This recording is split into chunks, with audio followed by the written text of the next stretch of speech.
Hello, everybody. How are we? Ooh, how are we doing? I'm kind of looking like a hot mess today, but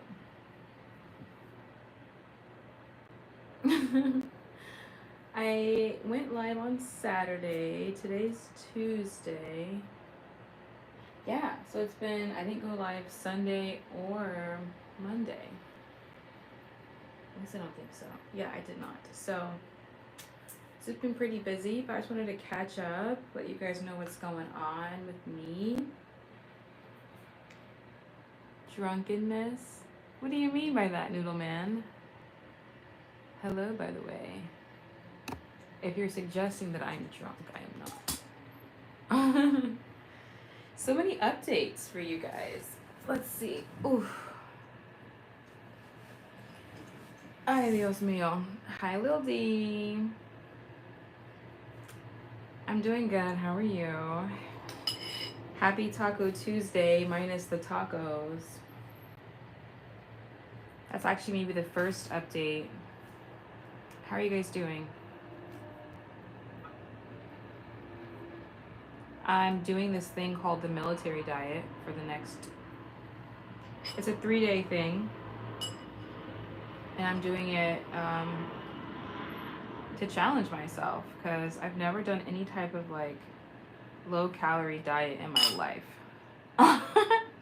at all. So it's kind of hard, but I realize, hey, if I can get through this, I can do anything. So that's one update. What's new with you guys? Right now I'm eating vegan ice cream with banana. It's at half a cup of ice cream and 1/2 a banana. That's for dessert.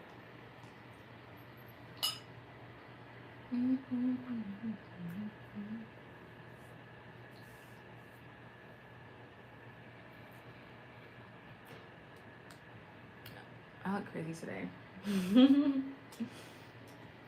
Hola, Elias. ¿Cómo estás?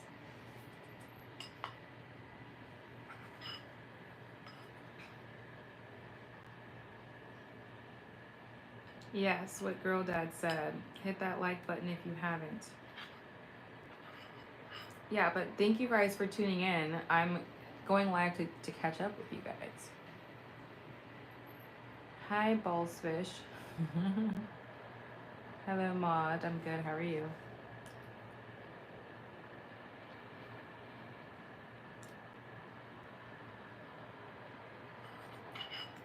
Let me know if you guys have ever tried the military diet, because that's what I'm doing right now.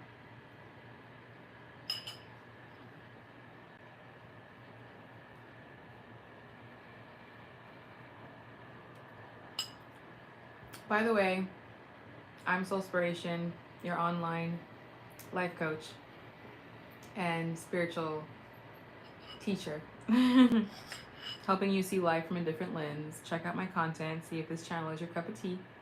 Otherwise, thanks for joining, and thank you for thumbing up the video.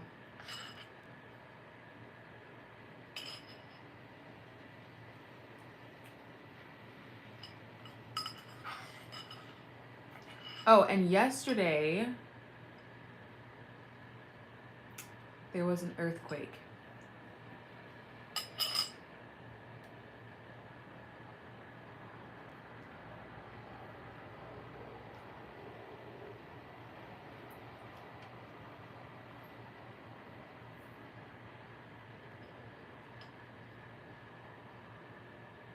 Never heard of military diet. Yeah, it's a really old thing. So my mom actually told me that she was gonna do it. And I thought, you know what? I've been trying to be a little bit better with what I'm eating. Let me try. So then she sent it to me, and she got it from Pinterest. Well, she got it from my aunt, and my aunt got it from Pinterest.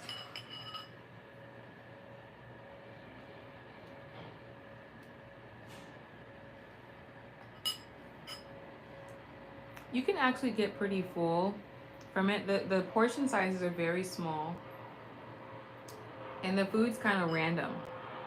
But apparently, if you do it for 3 days, you'll lose some weight, and it only lasts 3 days, and then you go back to eating normal for like 10 days, and then you do it again for 3 days.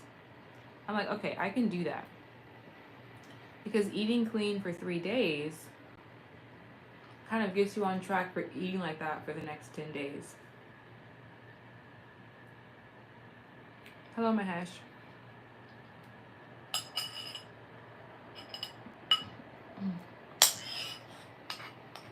But yeah, we had an earthquake yesterday, and I live on the 9th floor, and our whole building was like moving like this. It was crazy. So in California, because we have earthquakes, the buildings that are tall are made with a sway. So to adjust for earthquakes. So if it was just stiff, it would just tumble over.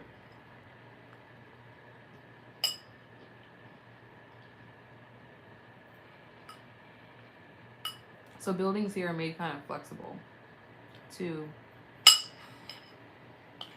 accommodate the earthquakes that we have.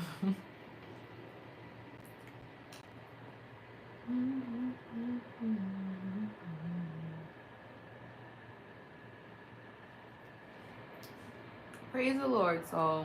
Amen. Amen, Mahesh. Why are you trying to lose weight? I've seen myself in like better shape before, you know.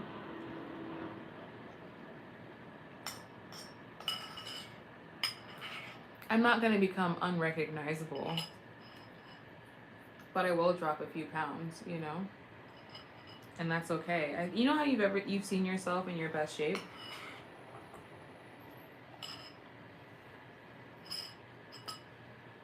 I just have photos of myself when I was in my best shape, and I thought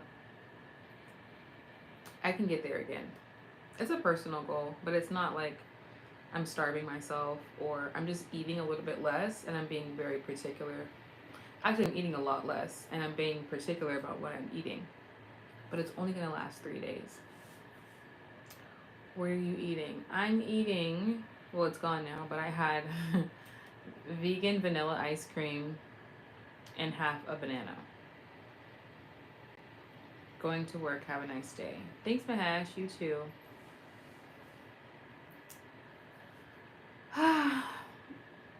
I don't think I'm going to be live super long today, but let's see the photos that you speak of. Let me see if it lets me do a green screen. Hi, Karat. How are you?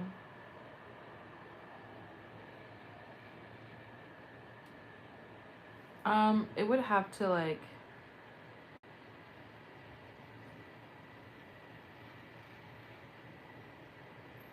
Let's see if I can find it. A photo of me when I was a bit thinner. I'm in a bikini though. I don't know if I'll put it up. And this picture was back in 2020, either 2021 or 2022. I don't remember. But I was in Venice Beach in Los Angeles. And child, I don't know where this photo's at. I can't find it. Oh wait, here it is. Well, there's already a bikini video of me. So that was me in 2021. And most black folks are lactose intolerant. I'm not lactose, I'm just allergic to dairy. You give us hope. I'm not too far off from this. Mind you, I was just a lot more slim. So that's like my own personal body goals for myself. And it's me. It's the best thing to do for your own personal goals and weight loss is to use a picture of yourself. Because if you try to look like somebody else, their body is just different than yours. But if you go back to your own photo, then you can use that as a reference. Hi, Jeremy. You look beautiful in the pic. Thank you. So I'm not gonna keep it up, but I'm probably a little bigger than that right now, but I'd like to get back to that version of me. Yes. She's hot. Supermodel, thank you.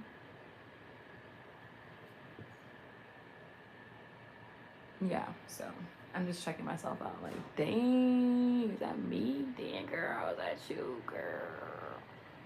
Hi, Shari. Shari is my moderator, y'all. I'm gonna take this off now.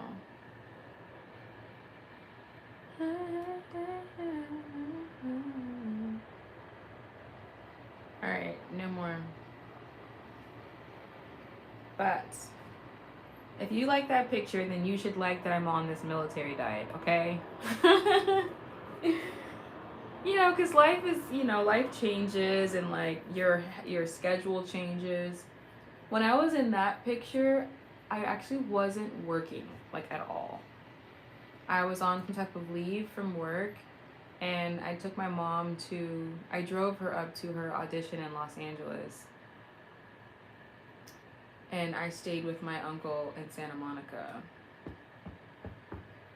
So during that time, I was working out every day, eating clean, didn't have to work.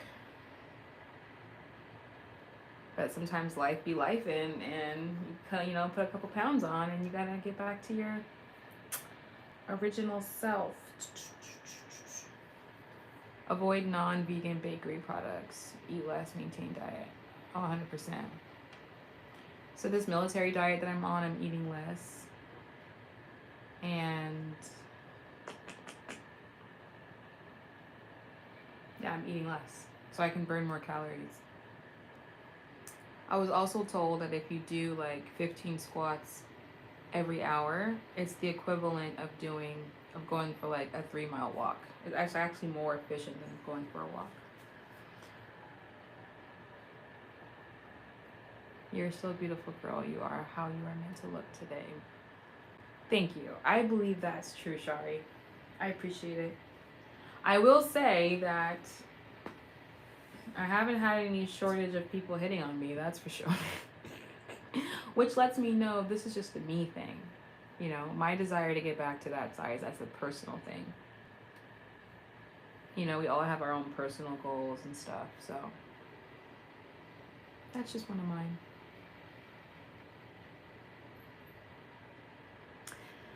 What else is new? Oh, Shari, how's your apartment search going? I'm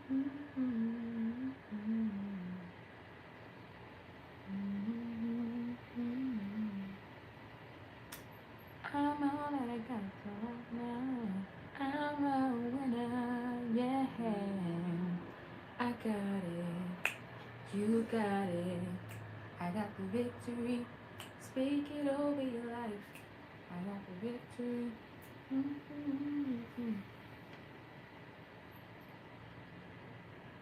Pretty. Thank you, JR. Beautiful inside and out, 100%.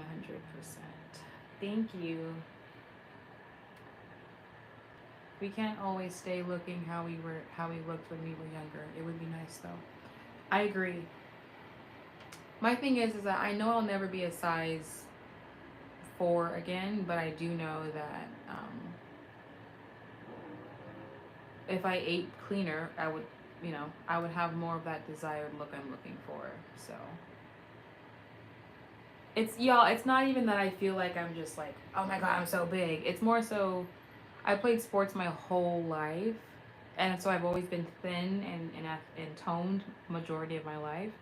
But when your life changes, you have to kind of put in a little bit of extra effort to get back to how you've always looked. So don't think I'm just being dramatic or being hard on myself. Hello, Rob. How are you? JR said, sometimes that's a good thing.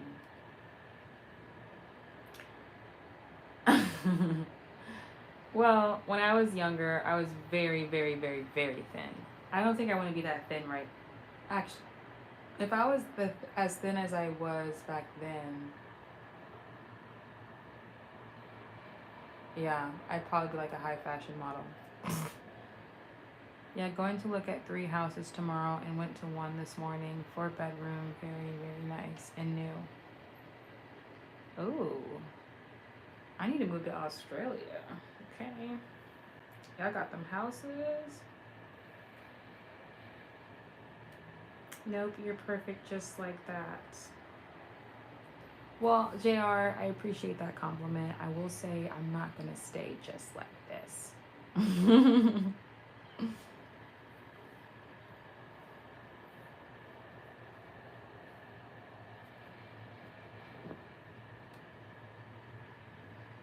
And honestly, you guys, I feel like part of this diet, it's just, like I said, it's challenging myself.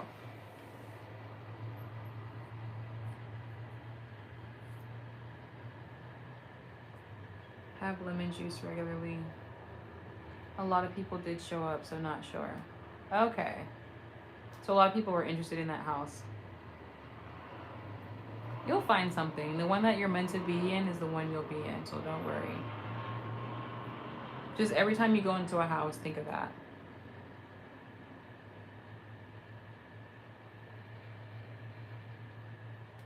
I do need to try to put apple cider vinegar back into my diet too.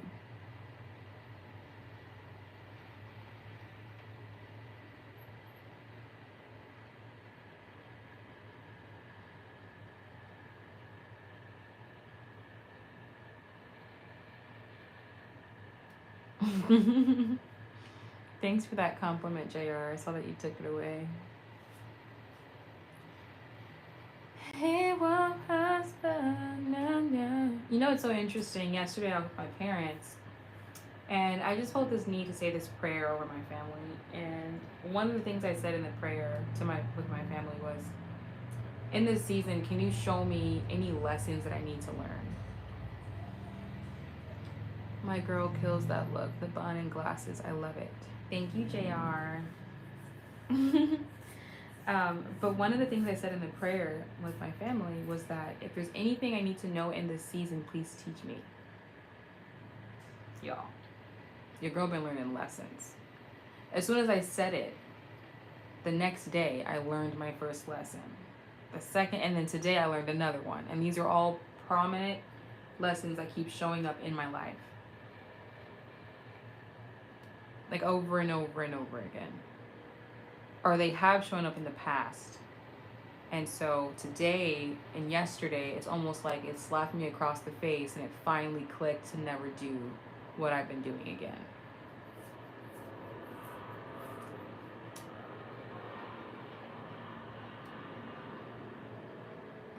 I find if you are eating healthy, if you work out after you eat and maybe a little bit before, that is a big help as well. Yes, and also eating a little bit less. Or just creating some type of a calorie deficit, right? And I realized I don't have to be perfect with how I eat. I just need to have more protein in my diet so that my workouts are more effective. That's really the biggest secret that I didn't realize. And protein also helps you stay full longer, so I won't overeat. So anyway, back to what I was saying. Yeah.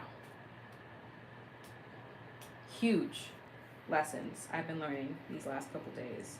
And it's so funny because it's just like the word says, seek and you shall find, ask and you shall receive. And depending on what you ask for, well, not depending on what you ask for, usually what you ask for you will get. If you believe you'll get it. And I believe that I would get some lessons. I just didn't think I'd get them that quick. Man, life is funny.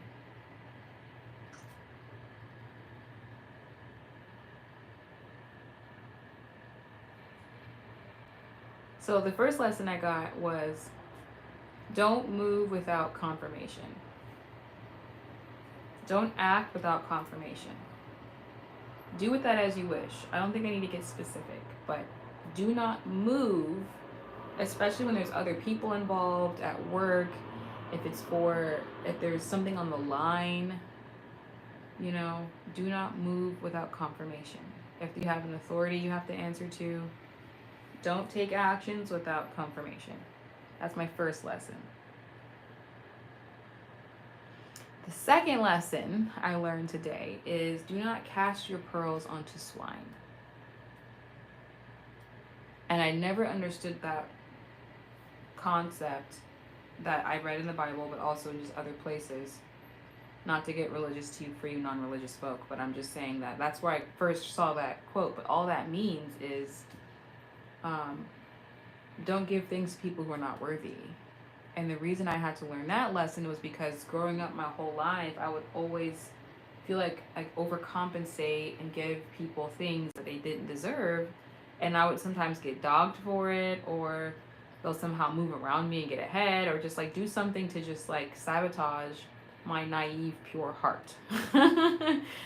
And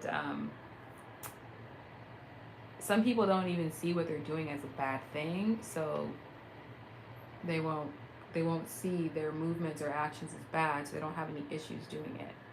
But people who have pure hearts and just see that, just want to see the world as good and see people as good, you can play yourself by not keeping important information, opportunities, and certain things to yourself until that person proves themselves worthy. And I hope I'm speaking to somebody tonight. Because one thing I've learned, even from people that I thought were like super close to me and my friends and stuff like that, they were keeping a lot of interesting opportunities away from me. So I'll give you a quick example.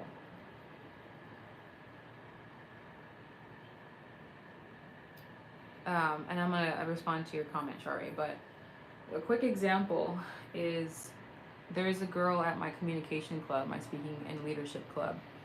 And her and I have been in this club for at least a year now. And we shoot the breeze, we talk to each other at length for extensive hours.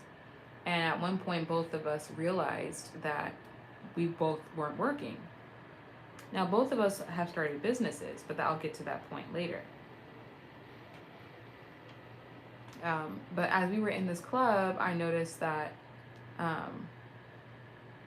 anyway, fast forward, a colleague of mine introduces me to a co-working space, which has ample opportunity to have access to professionals who are in business. You can get their expertise. You can take business launch courses. There's a whole bunch of opportunity in this little space, this co-working space that I go to and I tell you guys about all the time. So my first week there, I ended up posting on LinkedIn, oh, hey, I just finished my first week at this co-working space. The girl from my speaking club comments on LinkedIn and says, hey, did I tell you about this place? And I said, no. And I found it so interesting because she told me that she was like in the comment section, oh my God, I've been going here for so long. Did I tell you about this place? And I was like, no. Mind you, when I was there, I never saw her. Turns out she left because she got a job. And I thought, interesting. So how you and I are both in these same situation. I didn't have a job, you didn't have a job, and you wouldn't even tell me about this co-working space. Interesting, right? So it only happened by chance that her and I ended up in the same place. And I think her concern was she left because she ended up getting a job, so she was no longer an ambassador at the co-working space. And I had just got in there. So she thought, oh my God, did Sadiqa take my spot? So she was like freaking out in the comment section. I'm just like, dang girl, why are you responding like that?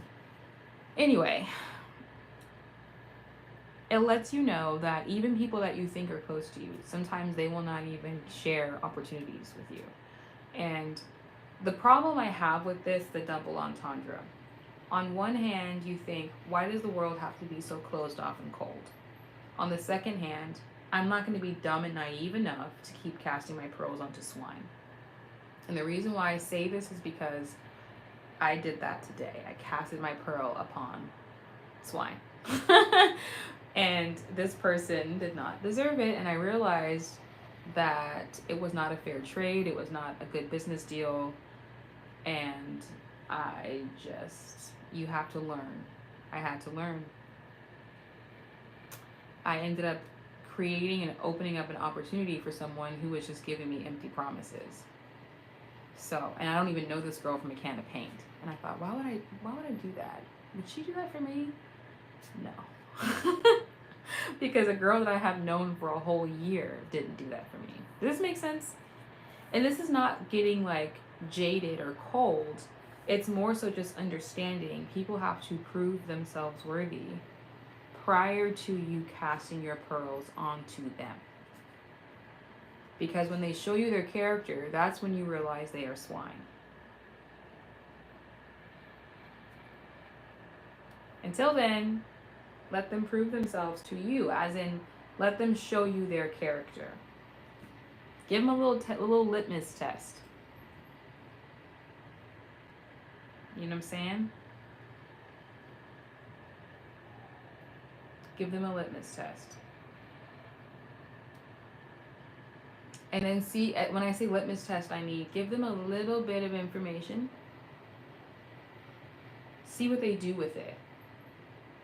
As in, if it's an opportunity, give them just a little bit of information and see what they do with that.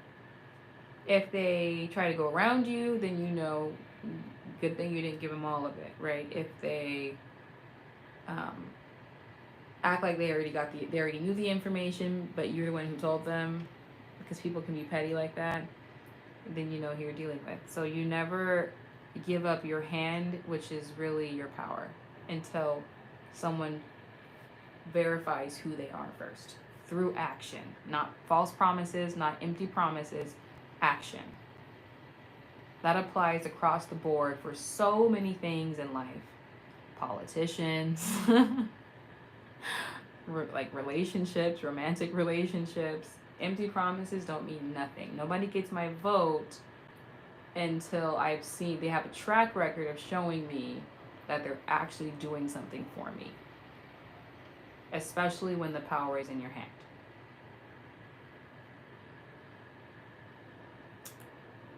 The issue with some folks is that they have no idea they have the power. And if they do, they have no idea how to wield it. Zero idea how to wield it. So, the 2 lessons today. Get confirmation before you move. Quick backstory of why I'm telling you that's my lesson is that I got into this new event space and I got instructions from someone to do something for an event that's coming up on Sunday for Earth Day. And she gave me these instructions. It's a lot of information, and I'm taking notes, I'm making sense of it, I'm dissecting it, doing all the things. And then finally I did something. Finally I get to this point where I'm going to send off the emails to everybody involved. But before I do that, I take a picture of the email with my phone and I text her and say, hey, did we say everybody on top of the red line or the whole page? A whole 24 hours goes by and she never responds. The following day, I said, okay, time is ticking. The event is on Sunday. I should probably just send the email off.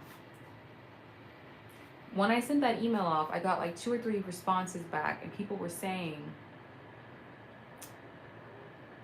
what are you talking about? I already paid this and that.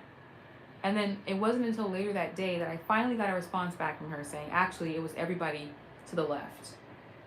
Mind you, I just started working with this organization, so it was just like, it made my heart sink, and I'm like, crap, I'm already kind of like messing up a little bit. But had I not moved had I gotten confirmation prior to me moving, I wouldn't have been in that situation. Think twice, speak once, confirmation, move second. Hello, Shane. So, I hope this is helpful for you guys because I feel like I'm spitting gems. This is a personal thing that I'm learning. And they say things will keep showing up until you learn your lesson. Things are going to keep showing up until you learn your lesson.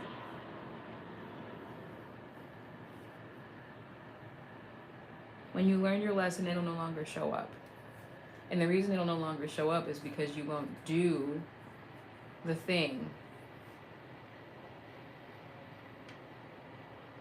that kept giving you, making you asked out. So beautiful. Oh, thank you. Life is a lesson. It sure is. It sure is. I feel like we're all here to learn a lesson. Like, if you don't see life as a lesson,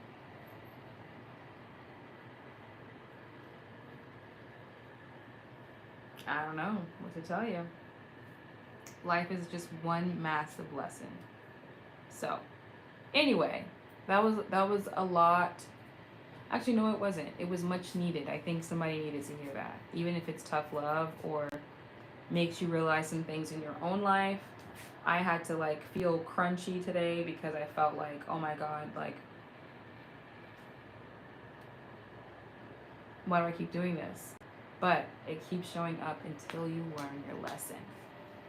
So think about what keeps showing up in your life and decide, am I going to ask for the lesson, learn the lesson, and do something different? Or am I going to keep doing the same thing, expecting a different result? That's called insanity. Good morning, Diva. Life is for me beautiful picture, like portrait experience for some time. That's beautiful, Mahesh. So, I'm gonna get off my soapbox on that.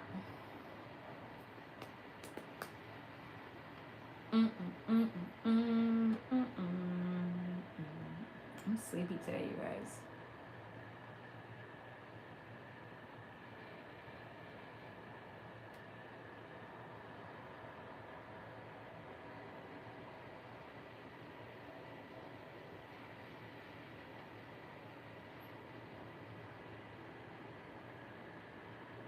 True, you never get promoted to the next level until you pass your present test. Facts. Rob, absolute facts. We are on all different paths in life. We are not the same. We are our own person. Whether you want to learn your life lesson, what do you want to avoid it and get nowhere? Yeah? We are all learning different lessons.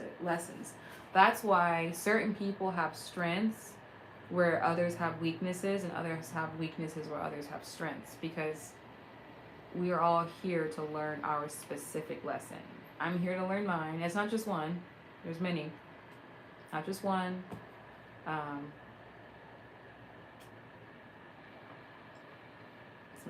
just two. Sometimes there's many. Some groups of people have to keep learning their lesson until they get it. You know? This is all prophetic. It is written.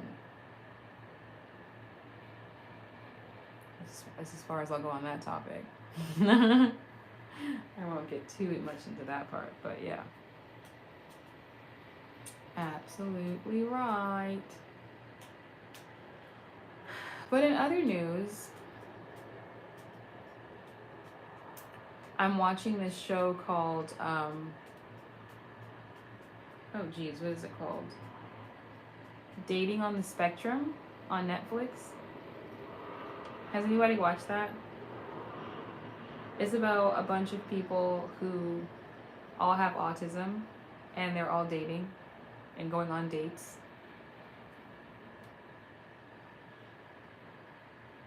We all have a purpose in life, and that comes with a life lesson. It sure does.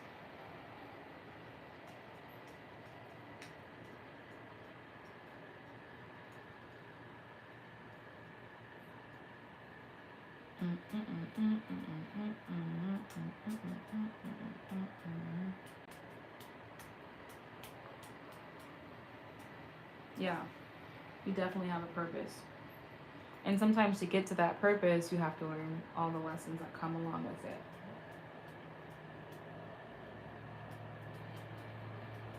Like when it comes to like dating, for example, for me, I feel like I'm constantly tested. Will I make the same choice? Will I go for somebody that I know I don't want, or somebody that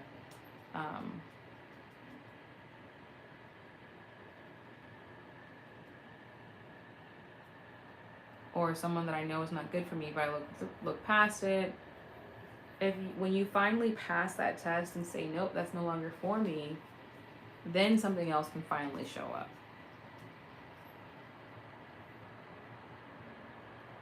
It's on Netflix, Shari. Just like the children of Israel was on a 5 days journey, but stayed on the journey 40 years because they never passed their test. Exactly. Rob, I don't know your background, but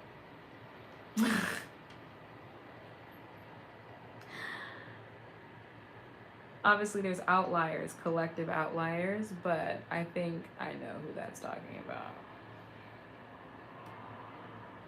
Now, obviously, groups of people it can be talking about, but really it can reflect individuals, right? Like me, you, Shari, everybody, like individual things that should have took 5 days, it's gonna take your ass 40 years because you just can't figure out the lesson, or you keep ignoring the signs. But there's also people who just can't seem to figure out the lesson, like groups of people who just don't really, maybe individually they can figure it out, but groups of people, some groups of people just can't seem to figure it out. And I'm going to leave that alone. It's so funny you quoted the Israelites of the Bible because that's exactly what I was thinking about. Da-da, da-da, da-da, da-da, da-da, da-da.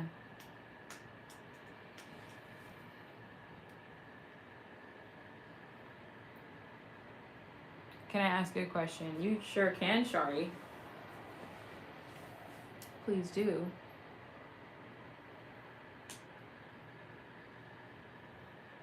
Rob said, ask away. He answered for me. Or maybe that question was for Rob. I have no idea.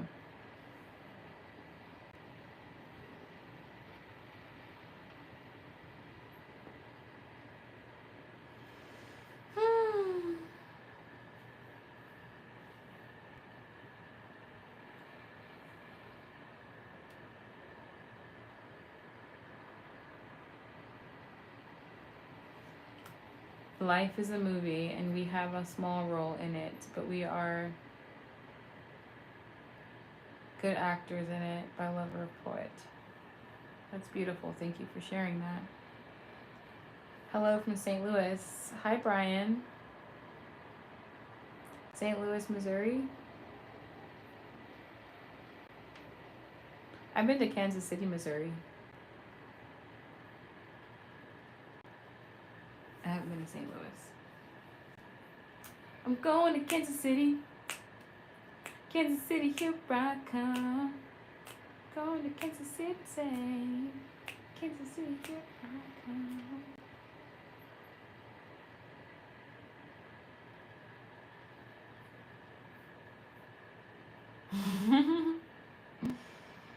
Shari said, what did you eat today? You knew that question was coming.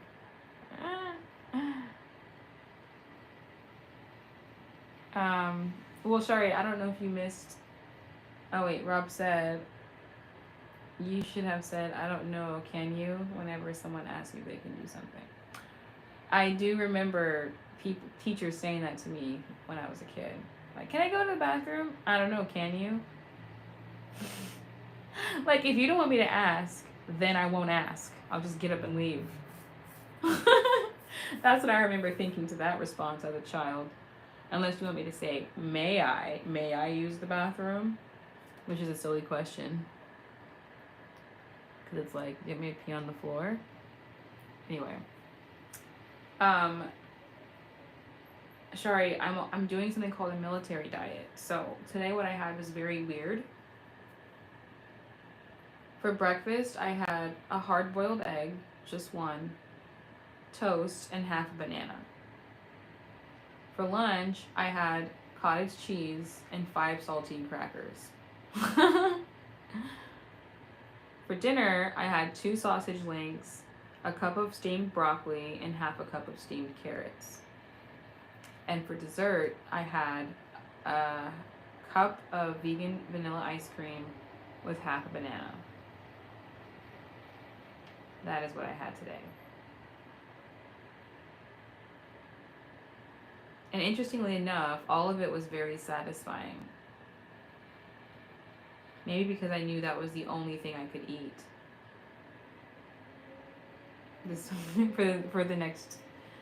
It's a 3-day thing. So I did it yesterday. Today's day 2, finishing day, done with day 2. Tomorrow's the last day. And if I can just get through tomorrow, on Thursday I will eat something real tasty. I only know here I'm from Detroit originally. Ah, okay.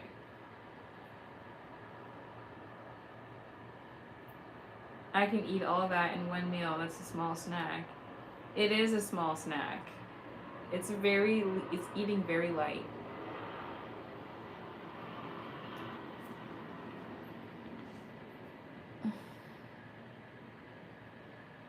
See if I can find the diet picture.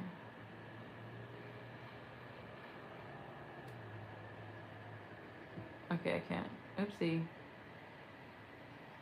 I was gonna put the diet picture on the screen, but I can't find it.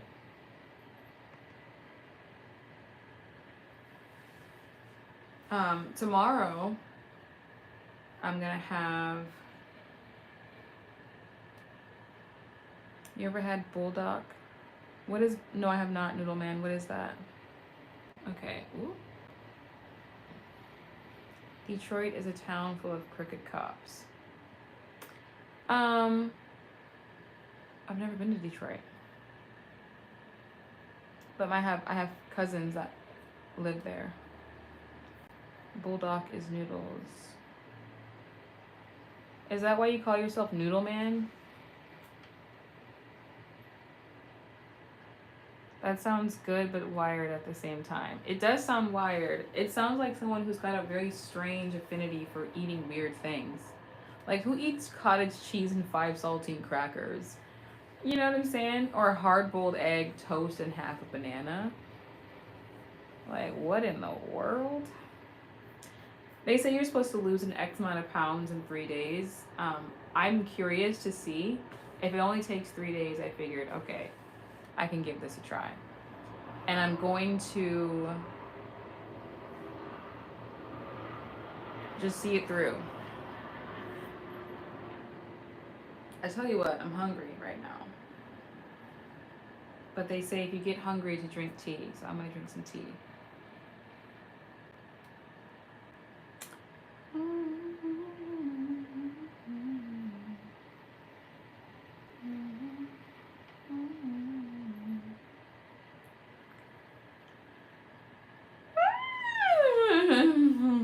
Oh, let me see if I can find the diet.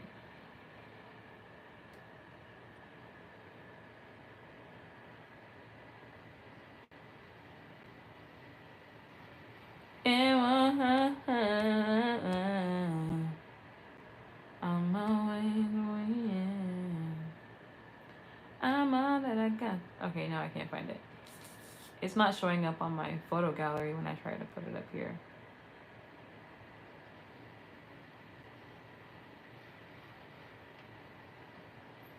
It's a childhood nickname. Didn't choose it. Well, is it because you like noodles? Or it's got nothing to do with that?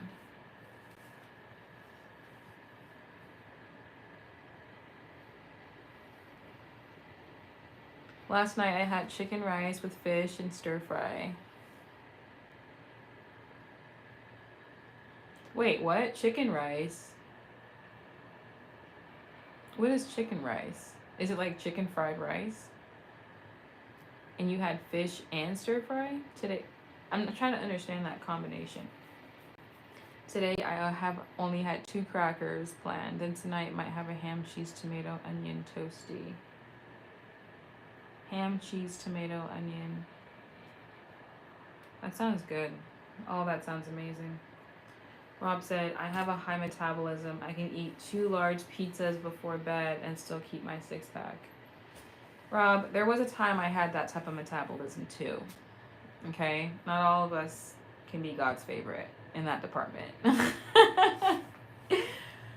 Growing up, people used to say, oh my God, Sarika, you're so skinny. And I'd be like, I just want to get bigger. Everyone made fun of me for being so skinny. Now I'm like, I'd rather be skinny.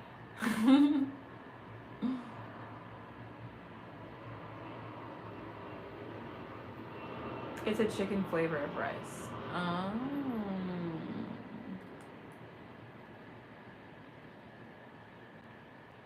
So you put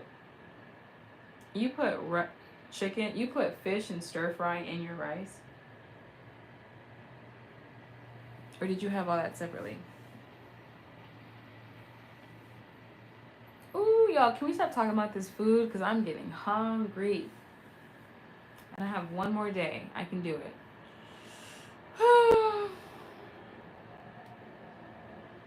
You know what's interesting? Another reason why I'm doing this is because I realize a huge part of my day is eating. Like sometimes I'll be like, oh my god, I'm looking forward to eating. Like I'm looking forward to this weight. I'm reading your comment, Rob. I'm looking forward to this food, that food. It kind of brings me a little bit of happiness. But then when you take some of those things out that you rely on, it's a good way to indicate, well, what else can I use or what else can I do to make myself happy? Now, I'm not going to eat like this forever. It's only 3 days. The next 10 days, I'm going to eat normal, but it's just a good way to, I guess, litmus test yourself. Like how people do Lent, and they'll say, okay, no week of ham, no week of alcohol, no week of this, no week of that. It is a good way, it is a good thing to let go, I think.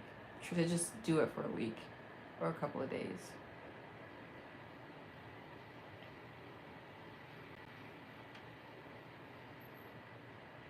I like you better at your present weight. You've never really even seen my present weight, Rab. I've just been sitting down from like the waist, the chest up for like the last couple months. You've never even seen, haven't you seen that?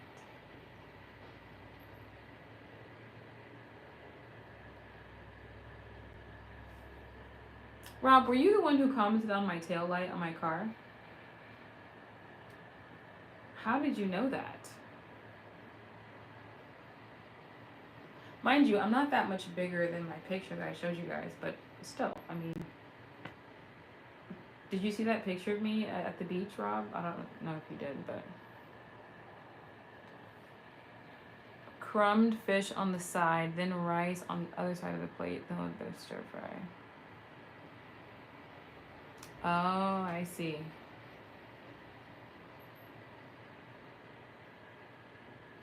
Have you seen them people that only drink water for a week? I couldn't do that. I would get a big headache if I did that. I can't do that either. I don't think I can. I don't think I even have the willpower to just drink water. But I think people do that for when they're trying to get clarity. Like that's a serious fast that I have not worked up the willpower for. But I think what I'm doing now will help me if I ever one day want to do like a 3-day fast of just liquids. Where's Preston? I don't know. He's usually here, huh? Hello, Jorge.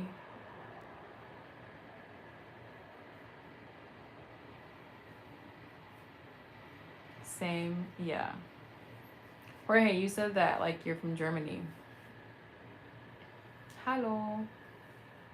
Hello. Your last name, Jorge, is almost like this snack I had in Colombia. I think it's called arequipe. I forgot what it's called. Arequipes. Arequipe. But your last name is Arequipa. Anyway, I'm just pointing that out.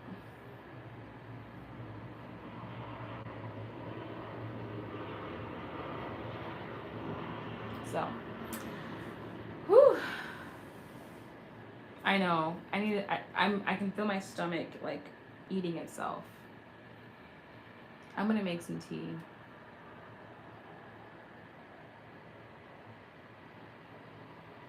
People say if you only eat rice and beans for a week and only drink water, you will see a difference. I believe that because it's low calorie. Rice has a lot of carbs, but I notice Asian people, not all of them, but a lot of them, most of their diet consists of rice. And most of them are pretty thin. Obviously, there's big people of every group, but overall, they tend to have a pretty slim stature. And I think it's because of the rice. They just eat rice. And then beans has high protein, so it's like, that makes sense. And maybe I should just make red beans and rice, which is so good. Oh my god, let me stop. Oh my god.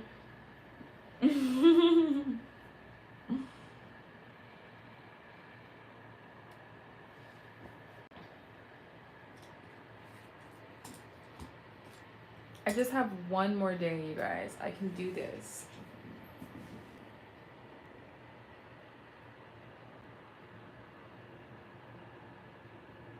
Bro, I'm trying to figure out how do you know I even have one?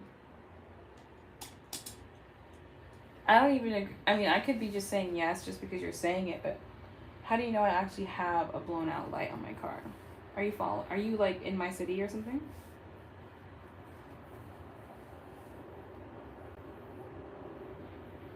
Grew up on red beans and rice. My parents are Belizean. Oh. You know, it's funny. There's a lot of similarities in across the diaspora, if you will. Because red beans and rice, that's a southern dish too.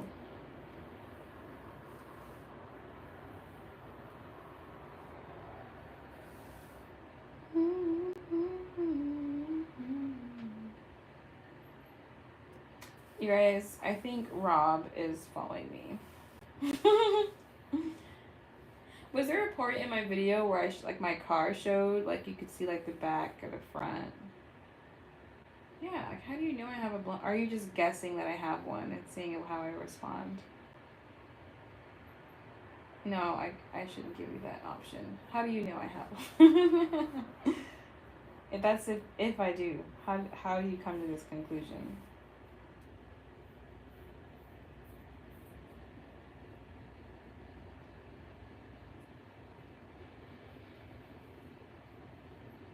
We're waiting, Rob, on your response.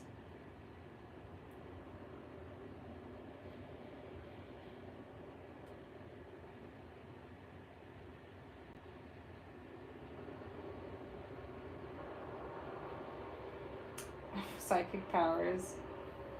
Now, I think Rob's following me. He found my city. He found where I'm at, and now he's like, oh.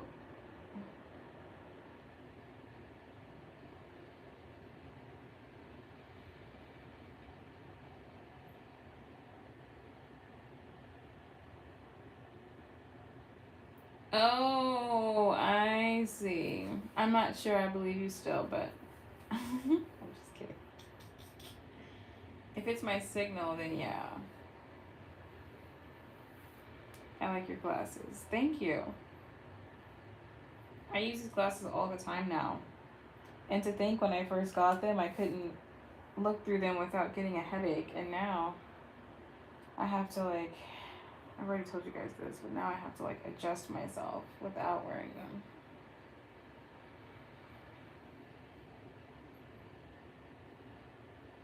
I'm going to try to go some time without wearing them because sometimes my eyes feel too much with them. Are you farsighted? Before I needed these, yeah, I could see super far away. Before I needed these, I could see far and near. So I don't really know what that means. Like if I'm driving on the road, I could see the street light like 5 blocks away. I could see the street name.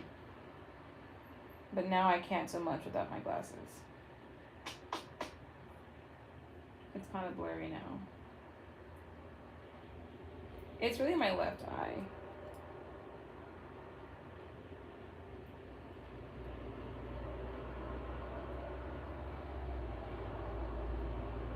Thanks, Jeremy.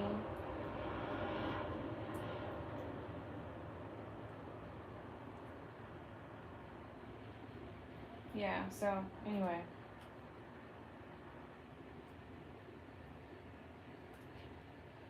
So is that what you did for work, Rob? Do you work on cars still, or is like that what you do for a living?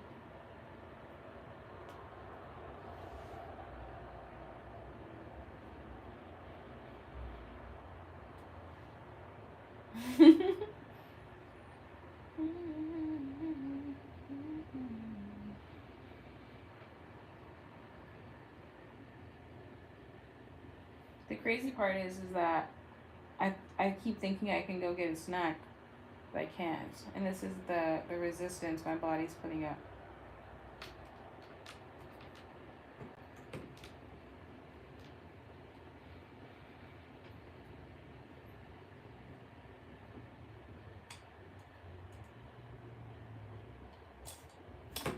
Ooh. I love working on cars. Nice. One time I had to ride my motorbike home without my contacts. I couldn't see nothing. That's scary.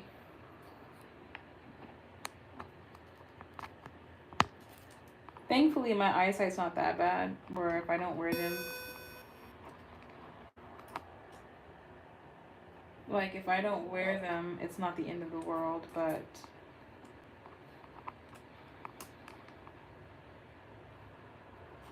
Just forget if I put this right here.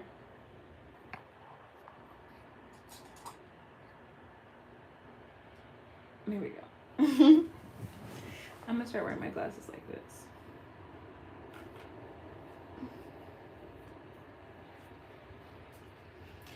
Whew.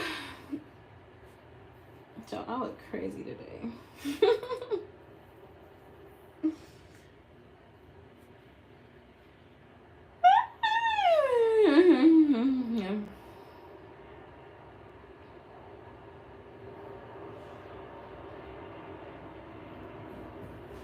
So anyway, I hope you guys thought my lessons were important today, because I thought they were very important. Personally, I thought they were very important. And of course, life is going to do what it does and try to show me again, and I have to prove it that I learned right. I've learned my lesson.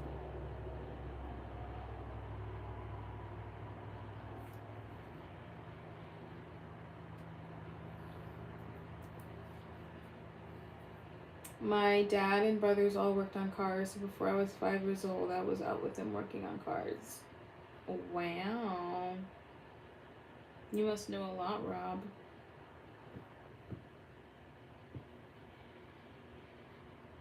Definitely need a handyman in my life. They are important. Yes, they are. Jeremy's referring to the life lessons I was talking about. But so are a handyman, also important.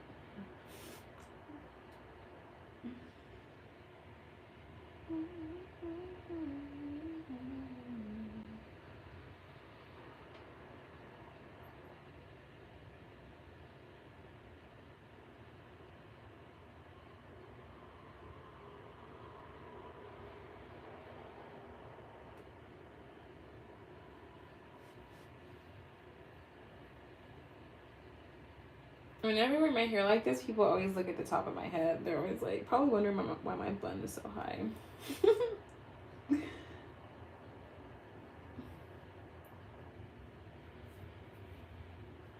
You look so happy. Thank you. I'm in a pretty good mood. I'm just tired, that's all.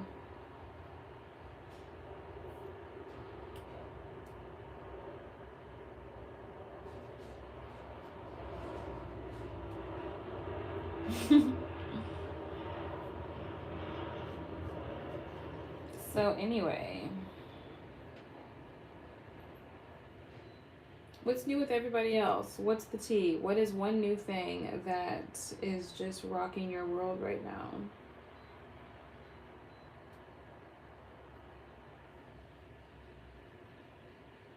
I'm gonna make some tea. I'm going to drink this tea called Stress Relief, and pretty sure it's supposed to help me go to bed. So if you see the tea in my hand, that means when I'm done making that tea or drinking that tea, it's time for bed.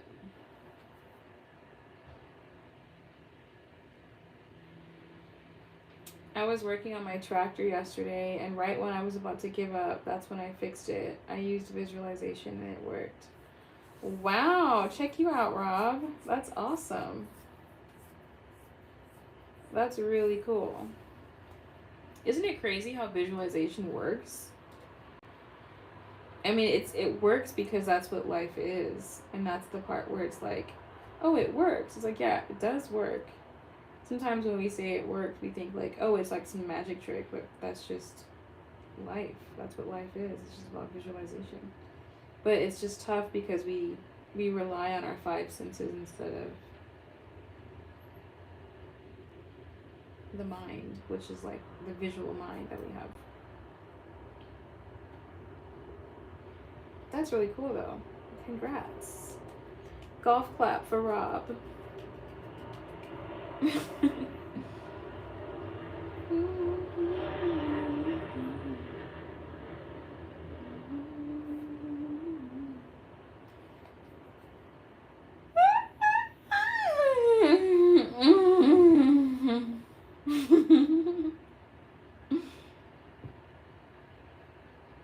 Okay, that's Rob's update. I like that. Who else? What else?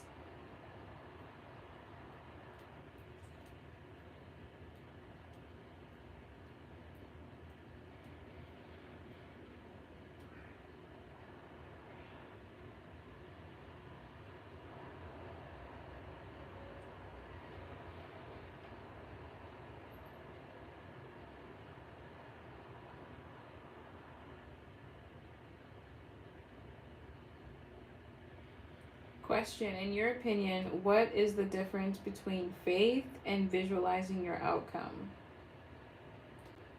That is a great question.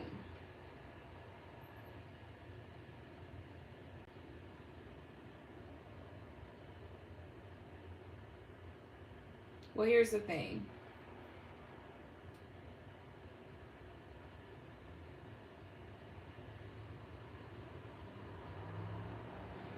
It's actually kind of complicated. It's not that complicated. I'm going to just simplify it as much as I can to explain my thought process. But visualizing your outcome, I think, is faith. Oh, hey, Preston. Noodle Man was asking about you. Because you're normally here, but you made it. It's going good, though. How's yours? But let me answer Rob's question. Where was I?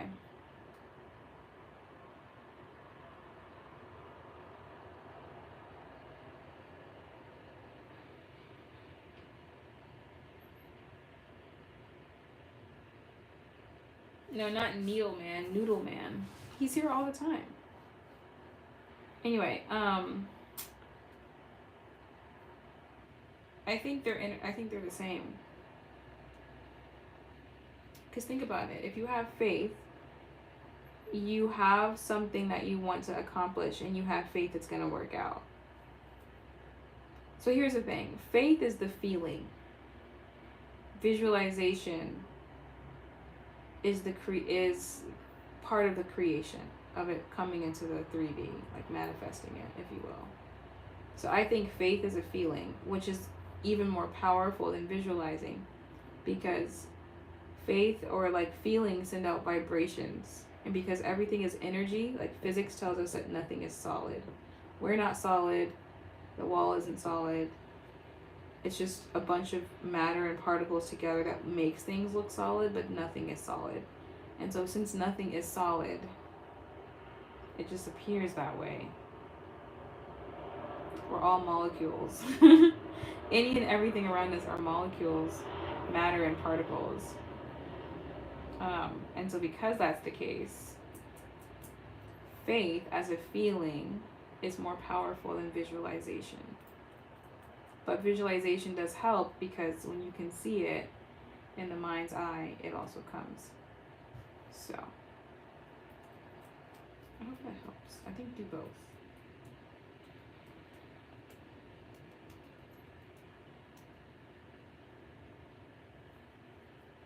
My love is solid. I'm going to Ohio. Why are you going to Ohio, Preston? Is that like a trip you're going to with your truck? It won't prosper now. I'm always waiting. I got you right now. I'm a winner, yeah. I got it. You got it. I got the victory. Yeah, claim it over your life. I got the victory. Y'all, gospel music be hitting. Don't play.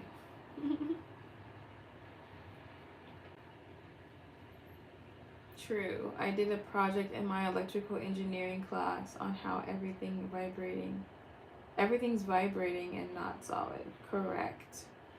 When I took electrical engineering class. That's interesting because I guess in electrical engineering they talk about waves, like I guess like sound waves or like radio frequency or something. I don't know. I'm not sure. Which is actually connected to the internet.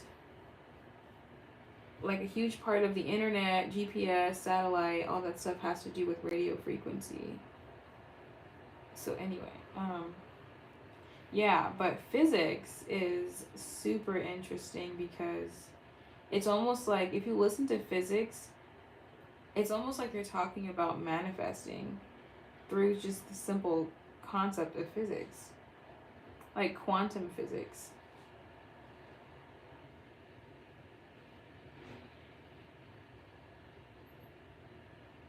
Yeah, you're right. It's about waves. I know a thing or two. Not too much about it, but I know a little bit about. I used to recruit electrical engineers. So I started picking up on some of the like requirements that they had to know. So I know a little bit.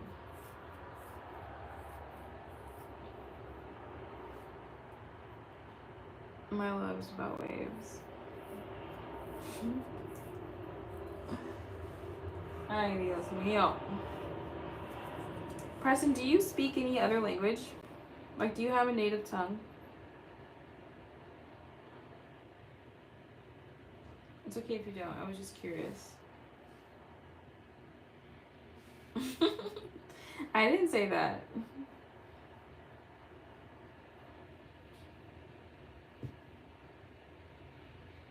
Nah, just English. Hmm.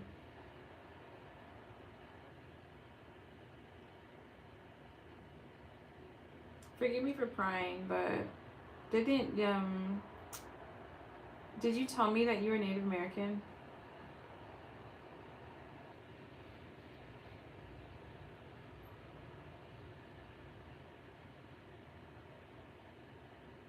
I'm Native American, but like most tribes, the language died out. Really? I thought a lot of people still spoke the language.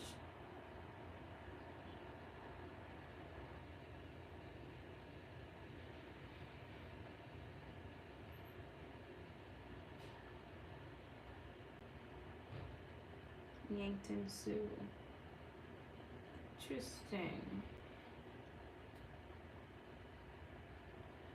Okay, that's cool. I was just curious. Thank you. Depends on the tribe.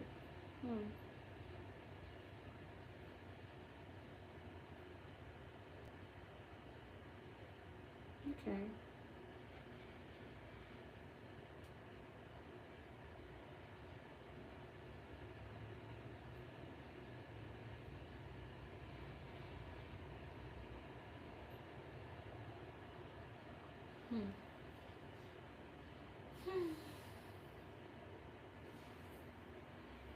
My neck hurts. I've been sleeping on my neck wrong every night. A lot got put into boarding schools and got stripped of everything, converted to Catholic or Christian. Yep. Story of everybody's lives, huh?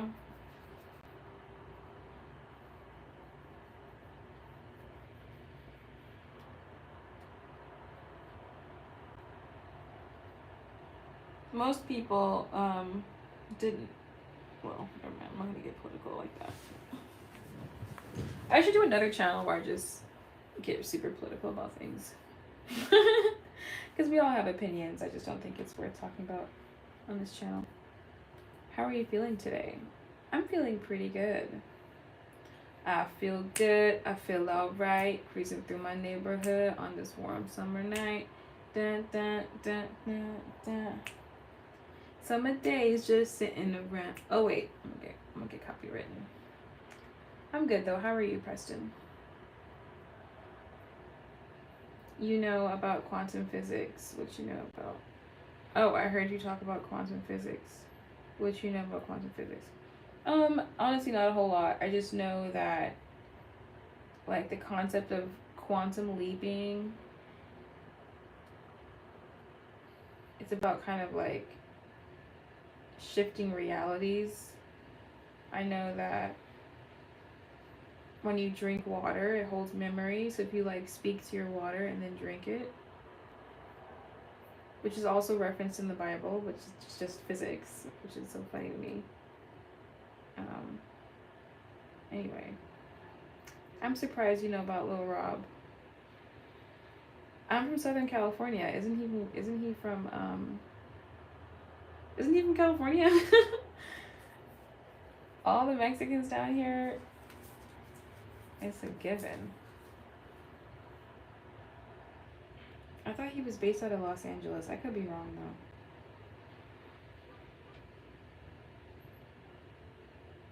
I'm feeling good, Holmes.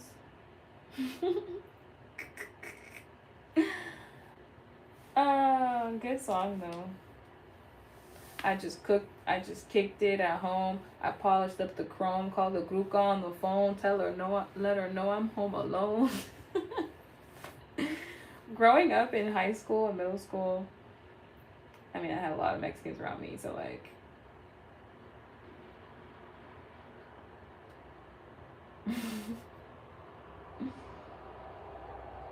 good night, sweetie pie. I'm gonna get back to driving. Just wanted to hear your voice and see you.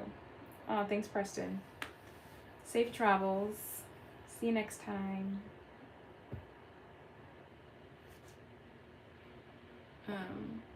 Yeah, but that's about all I know about quantum physics, Rob. What else do you know?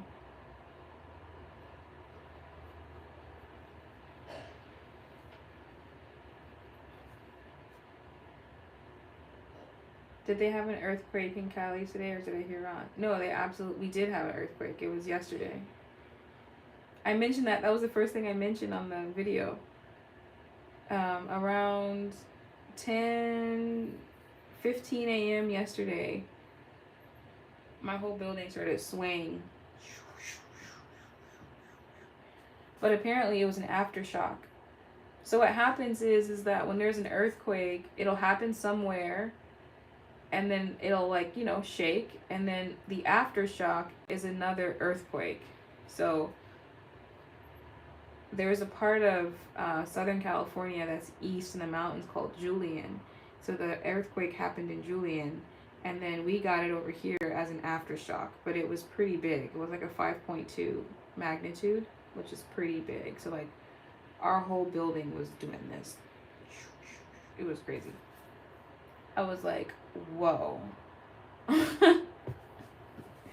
Which was the biggest earthquake I had felt, I think, in my whole life, because another one happened back in 2018, but I was outside, and what's weird is that when you're outside, you don't feel it as much as when you're indoors. So one day I was coming back from the parking lot at my mom's place, and I'm walking towards like the front of the house, and everybody comes running outside, and I'm like, what the heck? What's going on? And they're like, you didn't feel that earthquake? And I was like, me and my mom were like, what earthquake? So it just depends on where you're standing. You also won't feel it that much if you're driving on the road.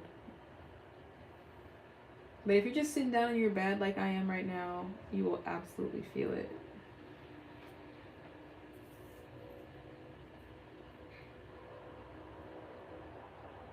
Yeah, but the last big one wasn't until the last big one wasn't since 2018. Yesterday was the other big one. It was so funny because in high school, if you felt like a little one in the house, everyone would like run to Facebook and be like, earthquake. That was the thing to do. Even if it was just a little one, you just felt like it trembled a little bit. Everyone would just run to like Facebook to see who could say it first. Earthquake. Anyway, so that was my long response to answer your question. You were correct.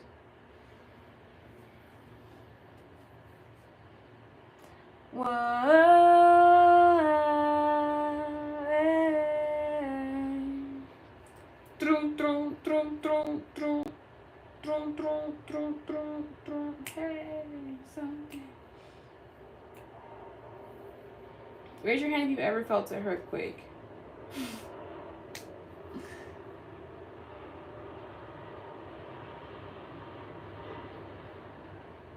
They happen in other parts of the world, obviously, but for some reason it seems like California is the one of the few parts of the U.S. that gets earthquakes.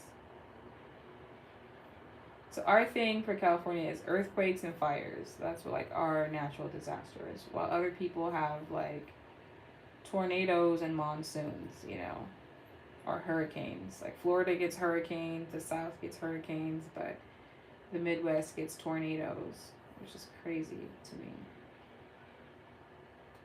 California gets fires. The North gets snowstorms. We get fires and earthquakes.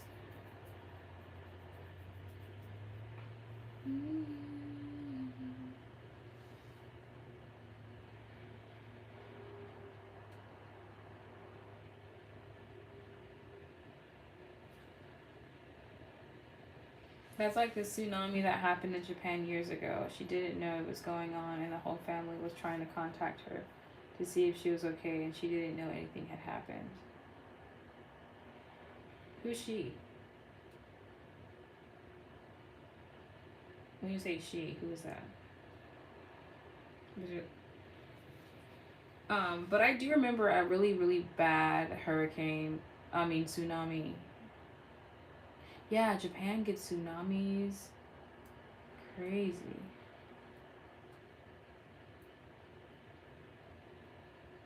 Oh, your sister. Oh, wow. Well, was she in the part of Japan that had the tsunami, or she wasn't even in that part? Because if she was in the part and she didn't know what happened, that would be kind of weird. But if she's in a completely different part of Japan, that makes sense why she didn't know.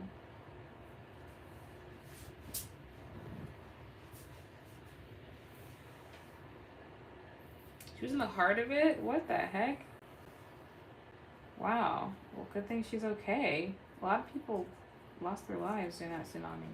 You're talking about the one that happened a long time ago, right? I think it even had a name.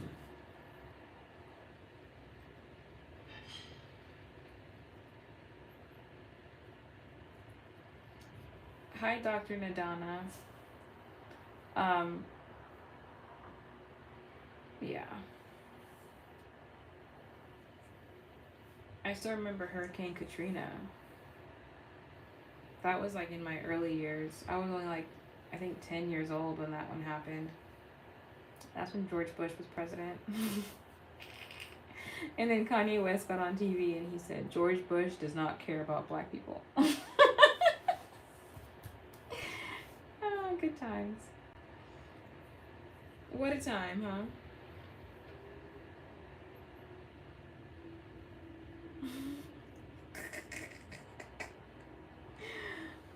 You can say whatever you want about Kanye West, but he's gonna speak his mind.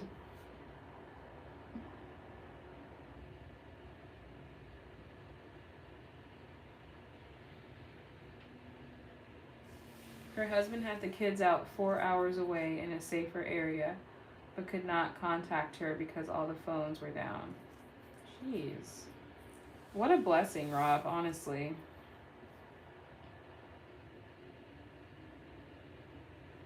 Why were they 4 hours away?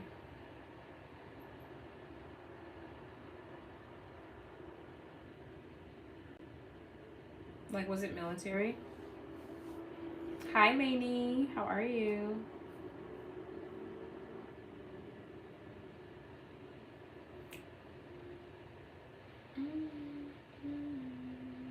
Oh, military. Okay.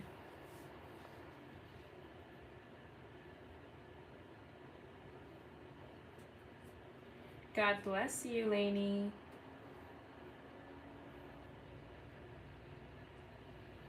And hello, Lainey.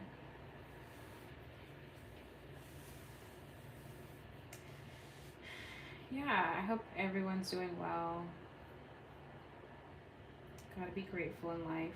Just with Rob's story, like, that could have been different. So that's a blessing, for real.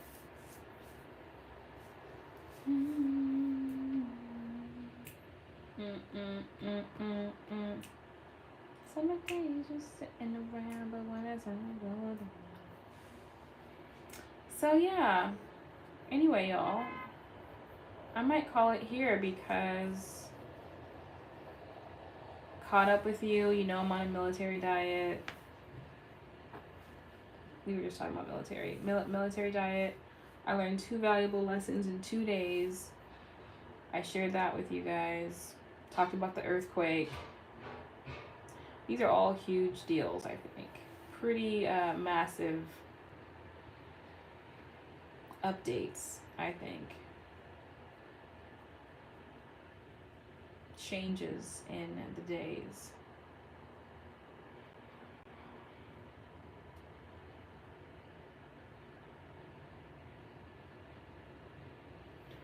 When I moved to Houston, I won a lot of land with my house so I can grow a lot of my food. That sounds amazing. I follow this couple on YouTube. They're called, what are they called? Like, they have this whole homestead. They're based out of Tennessee.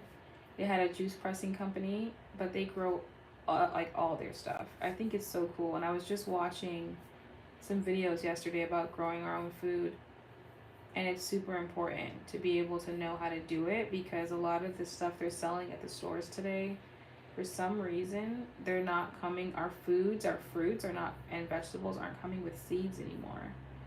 Which is so weird, meaning that they're intentionally like selling like unreal fruit or fruit that just doesn't have seeds so that you can't replant it. So a lot of people are saying when you get a fruit that has a seed in it, like an orange or an apple or something, like hold on to the seeds. And so whenever I have seeds, my mom asks for the seed. Well, she's holding on to her seeds. And she's got like a tiny little garden in the back.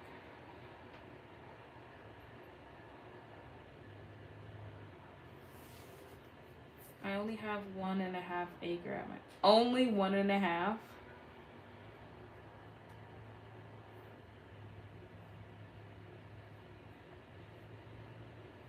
That's a ton. Are you kidding me? You could use literally like just a little space for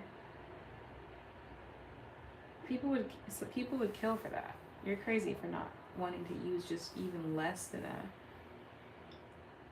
20 by 15, 20 by 10 feet of it could literally be like a little garden.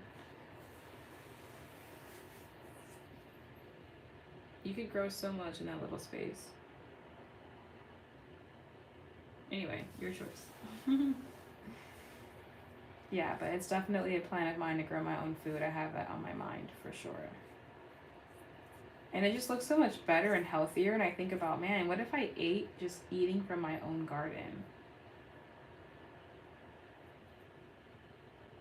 It's so exciting. Like, it feels like a blessing to be able to just grow your own food. Like, what's better than that? You can't convince me there's anything better than that.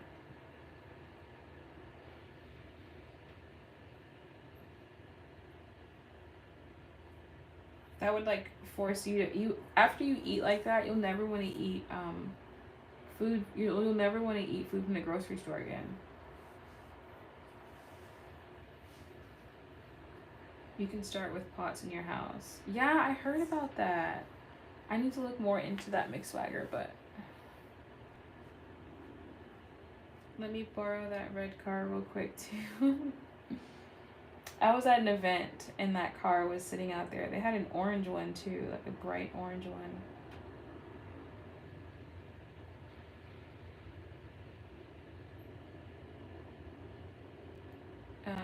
Cars like that are pretty popular in Southern California, like lowriders and stuff, because you have a lowriding culture out here.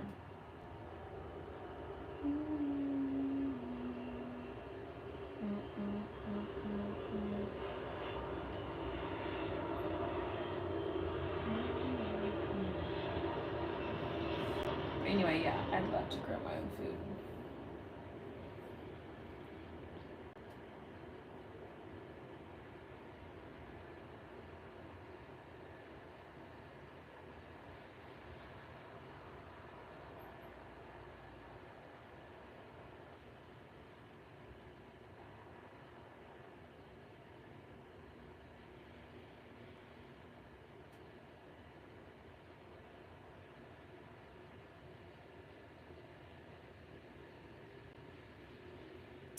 Wow, I'm growing tomatoes in pots, watermelon, greens, and squash on my land. Wow. I can't wait to start growing.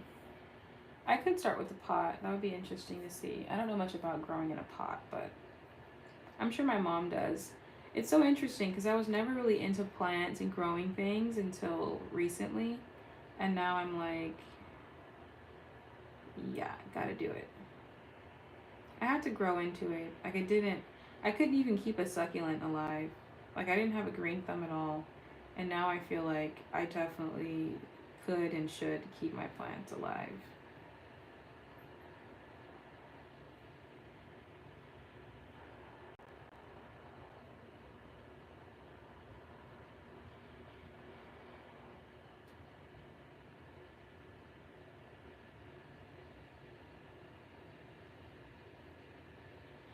I ran short on time and couldn't put all the hours into keeping my garden up. That makes sense. It's definitely a commitment.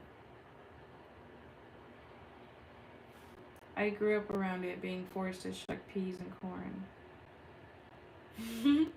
Good.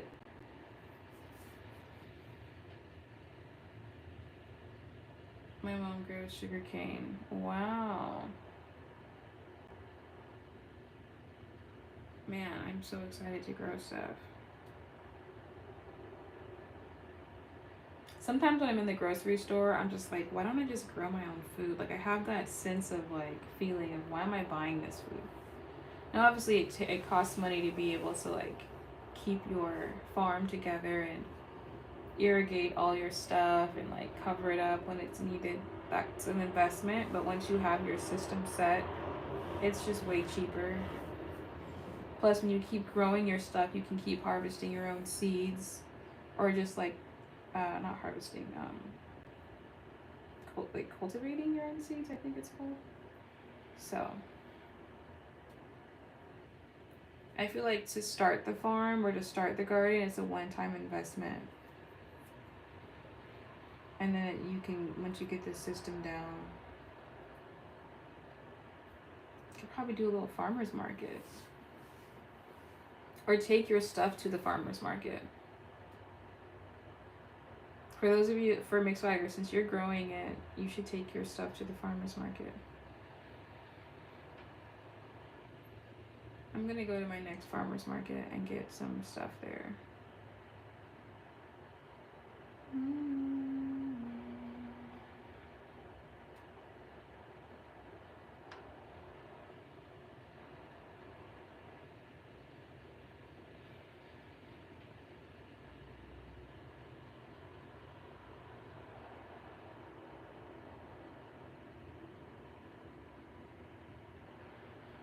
My first year in this house, I had a big garden, but one day I came home and noticed the deer and wild animals ate all my fruits.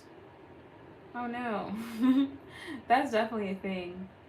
Like a thing to think about, especially if you live out in the back country where there's like wild animals. If you live in like where in the back there's wild animals, and then like they'll absolutely eat all your fruit.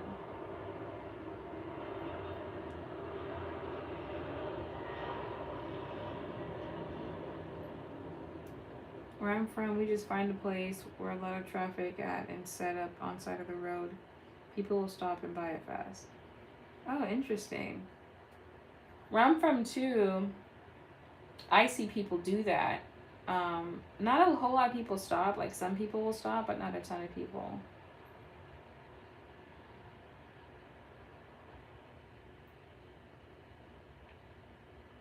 But yeah, I thought about when I actually start successfully growing my stuff, I'm gonna either go to the farmer's market or just set up shop on the sidewalk and just do it for fun, because make a little bit of money and then also sometimes give it away for free if I have excess. Maybe give some to the homeless, feed the community.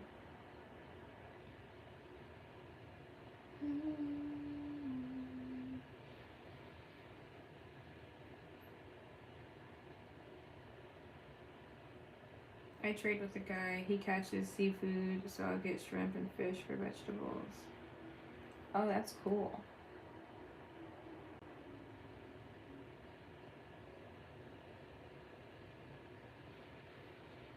Where do you live, Mixwagger? You sound like you're in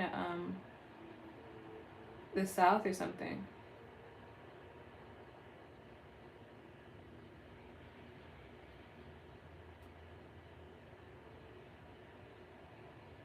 I know Rob's in Louisiana. I think he said that. I used to love farming like my grandparents when I was young. That's nice. Didn't do a whole lot of that.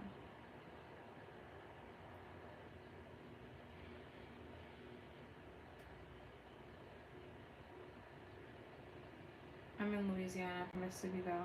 Oh wow. You guys are both in Louisiana.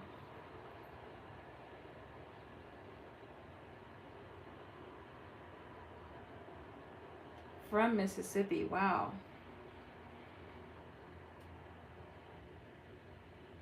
That's one place I don't think a lot of people go to. I heard there's some really good seafood in Mississippi though. Like massive shrimp.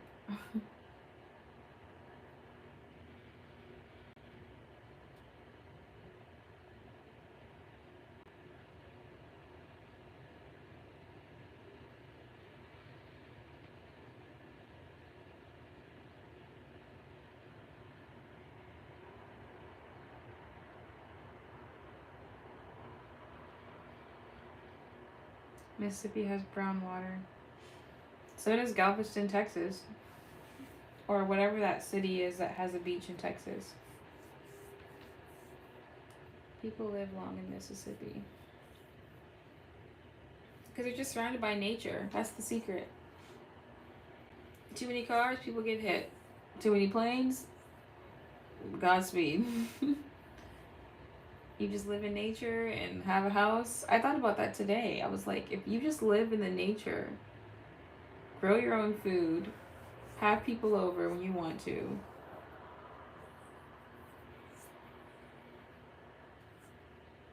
Like, you'll probably live to be 100.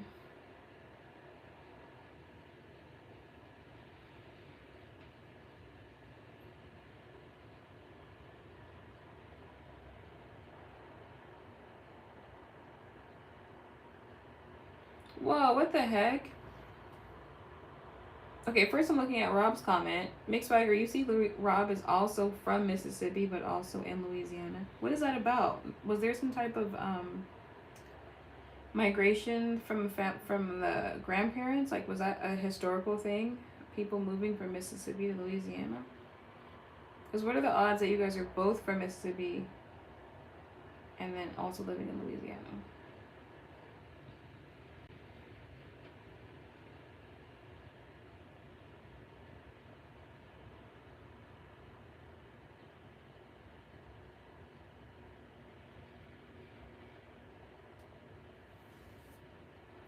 Whoa. No, it's not Noodles who's from Mississippi. It's Mick Swagger. Rob.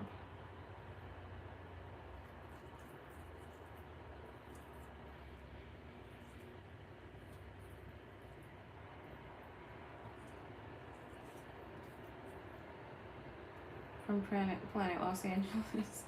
Yeah, Noodle Man's from LA. Not Mick Swagger is from Mississippi. Me and Noodles are from Southern California, and you guys are from the South. I went to Louisiana because of a job.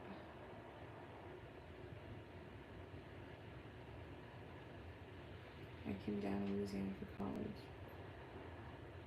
I see. Okay. Also, Mick Swagger is saying your brother bought all that plot of land and a house on it for $20K. Like, honestly, that sounds amazing. What is the downside of living in Mississippi? Like, because obviously it's cheap. It's cheap. Nobody thinks about living in Mississippi, but the question is, why?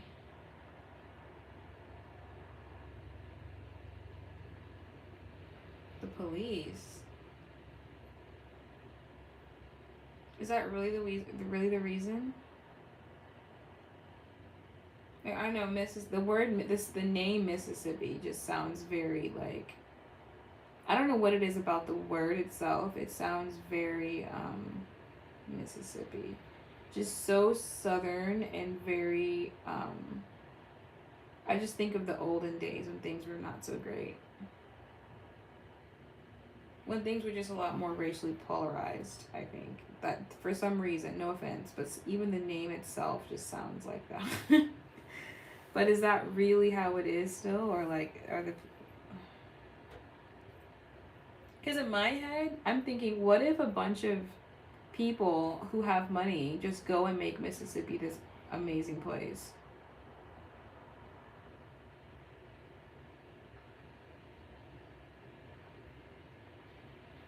Just recently got changed from the Confederate flag. Well, I heard Alabama just ended segregation in the 90s, so.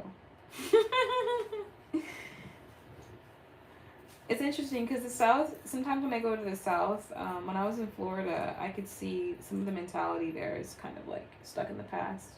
Even though I really enjoyed it, definitely a lot of things that still linger. Like, obviously technology is where it's at, but technology is all the same, but at the same time, it just seems like mentally there's some stuff there that hasn't gone away.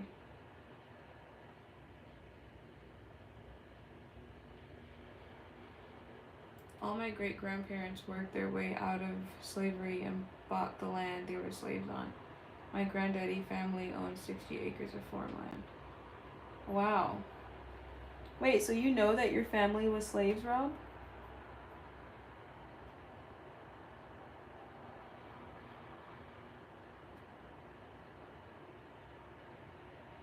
Yeah, that's crazy that you know that. Because I don't know that.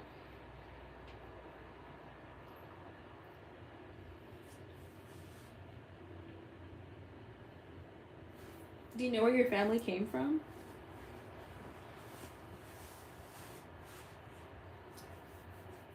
Or were they here for a really long time?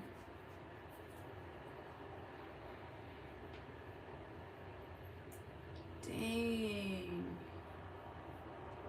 That's crazy. I think when people actually know that their family came from slavery, like, I think that's a lot different because a lot of us don't even really know. I don't know. My dad's side is from South Carolina, by the way. But my grandmother never talked about slavery at all. And my great aunt, she never talked about it. She's from South Carolina too. Their parents weren't slaves either. At least from our knowledge, they said that their parents were very quiet. They didn't talk about a lot of things.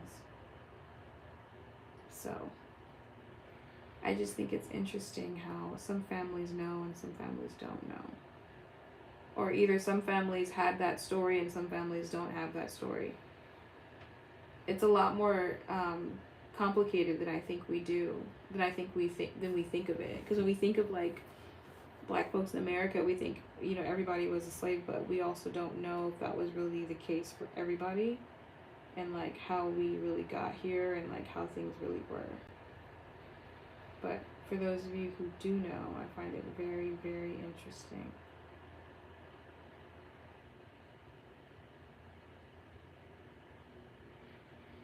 Mississippi has millions of churches.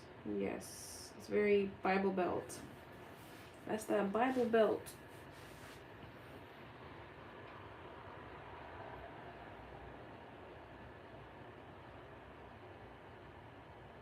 The Irish slaves are forgotten. My lineage came from them. Yeah, I watched a video about that, JQ. I have some Irish ancestry on my mother's side, according to my mother. Her last name is Irish.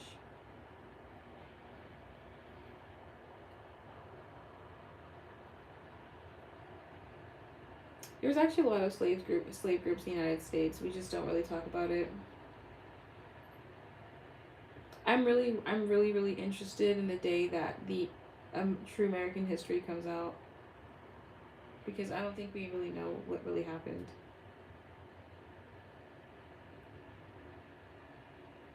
Hello, Mr. 313. I'm good. How are you?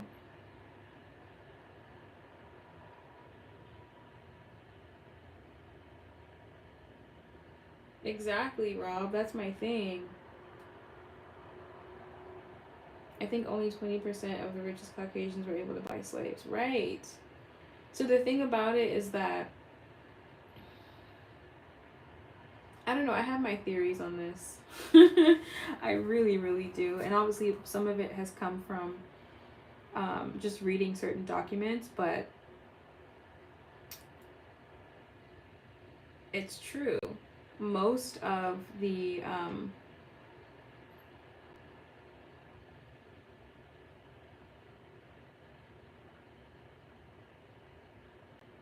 sorry, I was reading something. Looking at the numbers of who could actually afford them makes you realize that.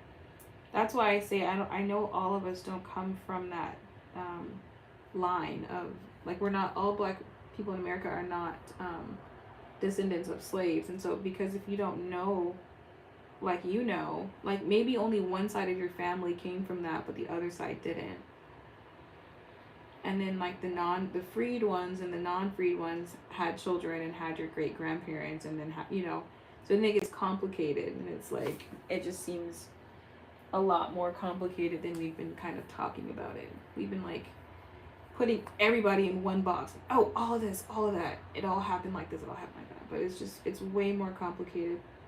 Native Americans had slaves too, by the way. Everybody was, because it was all about money. That's really all it was about. I'm spiritually great, physically tired, and overall balanced. That's good. Good for you. So we first started, you know, it's interesting how we started talking about land and buying and growing our own food, and then like as we started talking about that, it kind of like goes back to the old days, and we started talking about how like our grandparents, and now we start talking about and then where we're from, because Rob and Miss Mick Swagger are from the South, and then we somehow got on slavery, because it's like it's all connected in that way. Growing food on acres of land in the South, like, it's interesting. As well as how big of an impact Spain had on the trade out of Africa. Yeah. So, I don't know if JQ is still here, but I had watched a video on that.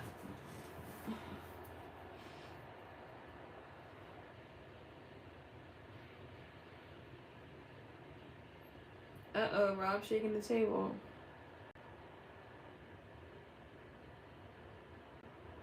But yeah, I know that too, Rob.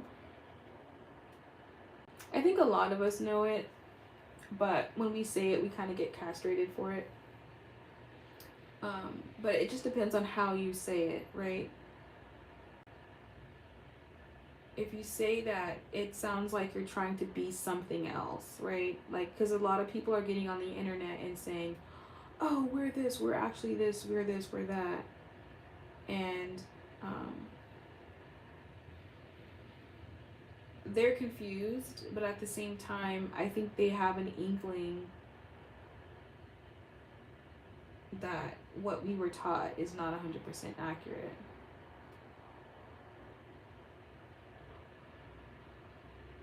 So they have an inkling that something's not right, and they're right. Right, they are right. They just don't know the details, and that's why it's so important to know your own family lineage, because you know a history book can say one thing, but if you know your own lineage, what else do you need to know? You know, gotta talk to your elders before they pass on, y'all. Get all the information you can from them. Unfortunately, the oldest person I have in my life right now is my great aunt, and she's giving me as much as she could give me, but she said her own parents didn't really talk a lot about things. They're from rural South Carolina, and they lived in they were very poor, very, very poor, and they lived in like, I think a 1 or 2 bedroom house with 8 brothers and sisters. They had an outback house for their bathroom. Like, they were poor, you know. But her parents, her dad died very young. Forgot how. He just got sick.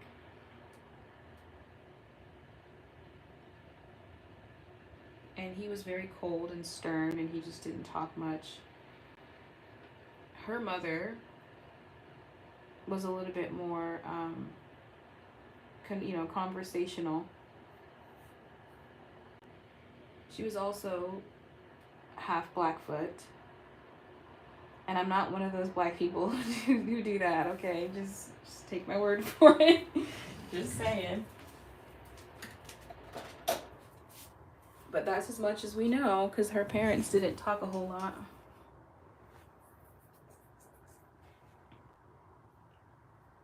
Don't say that, castrated. No, just the visual. What's wrong with castrated?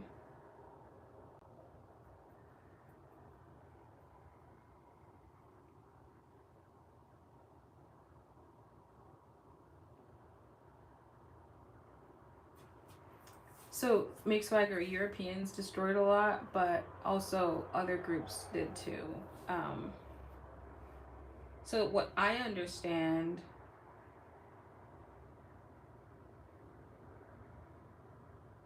please take it from me. Document, scribe, and jot down as much as possible from your elders, video or audio, whatever you can. Other family gets things mixed up and ailments kick in. No, you're right. You're right. You'll never really truly understand your lineage until you talk to your elders. And so when my great aunt was telling me about like people's names and where they were born and what year they were born in,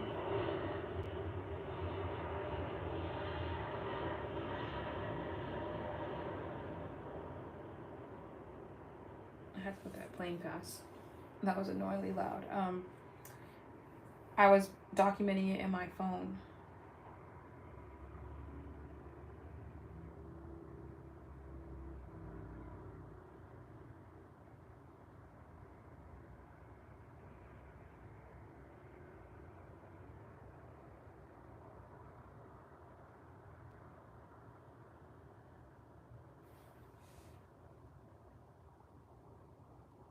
We have family that, what was I saying before I started reading that stuff? I forgot. Anyway,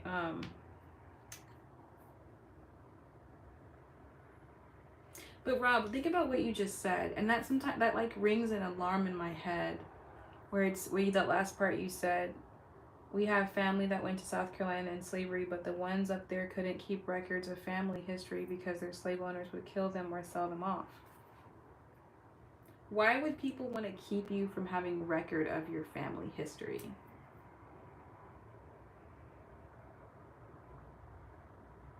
Think about that. What would be the motive of people keeping history or keeping a record? Like, what is it that you don't want me to know? We gotta think about that.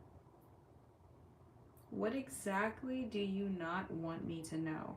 Mind you, knowing your lineage is very powerful because that ancestral connection is very powerful.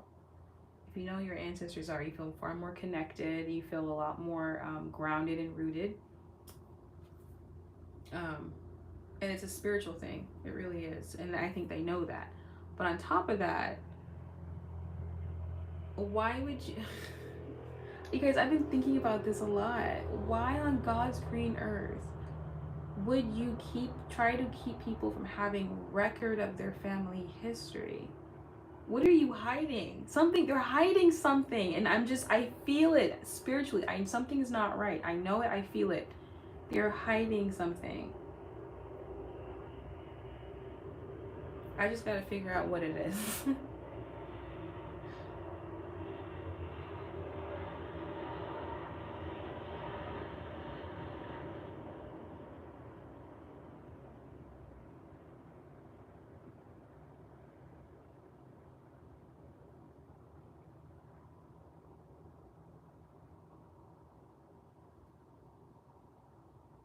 Hi, something. They was doing that everywhere. You wasn't even allowed to learn how to read. Right. Power, yeah.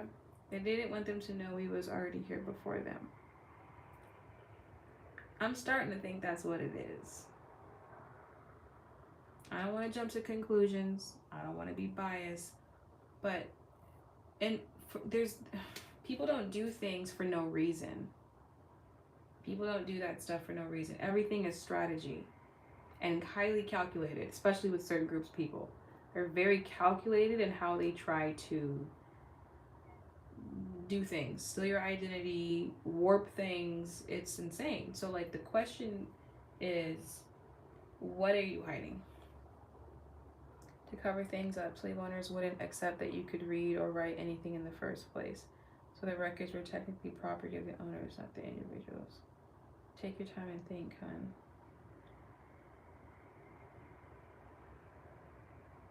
In the first place, so the records were technically property of the owners.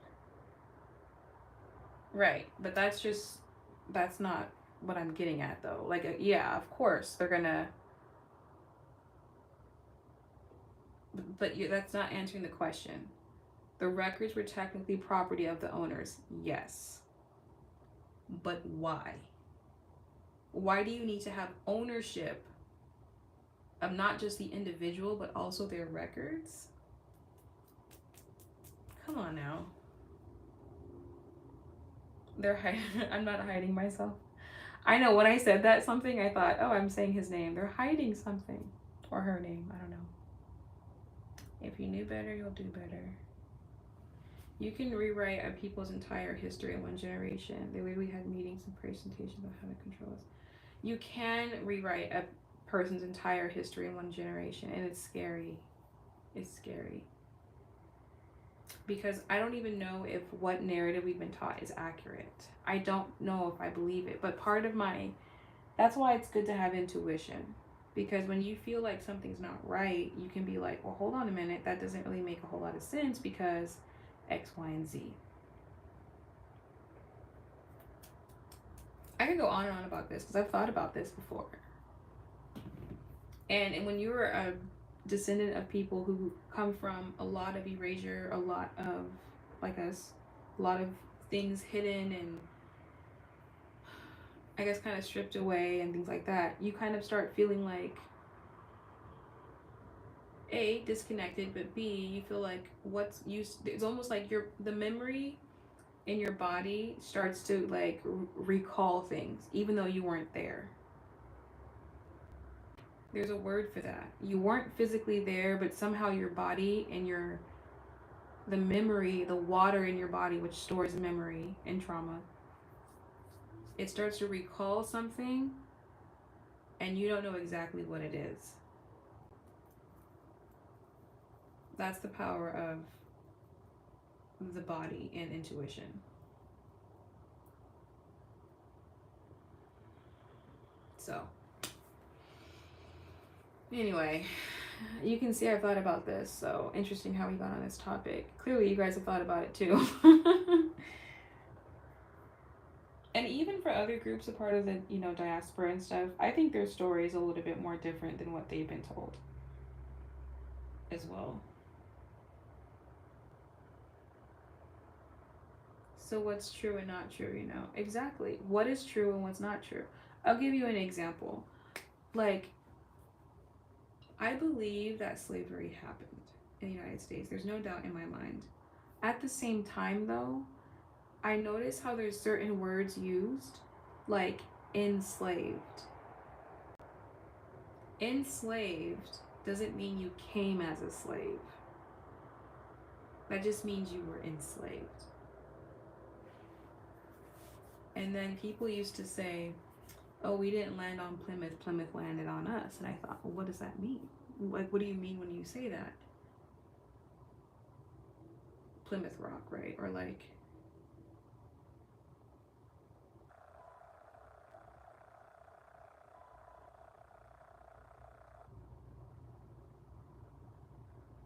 we grew up talking about this in our house down here. Interesting. And it's interesting, I feel like people in the South have a little bit more, you guys tend to be just a little bit more aware of that stuff because, of course, in the Bible Belt area, that's where most slavery happened. But it's the people who actually went through it down there and know that they had family that was enslaved. There's more. Well, if the family has conversations.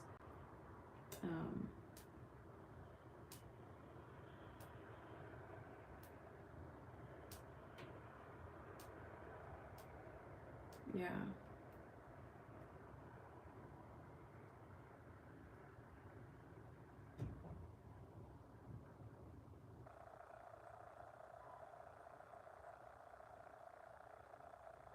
Yeah, I thought about that, Mr. 313.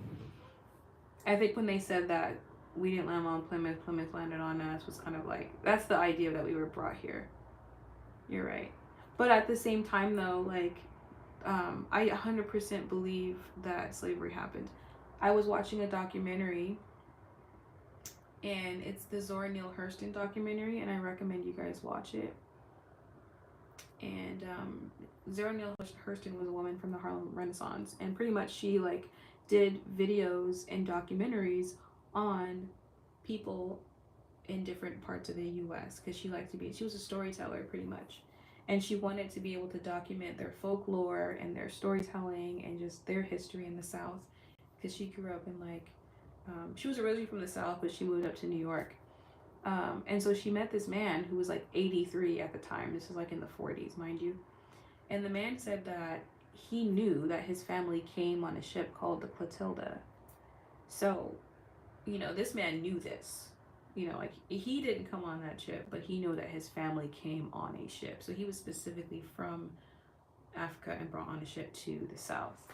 And then he ended up going to Florida and starting a little town called Africatown.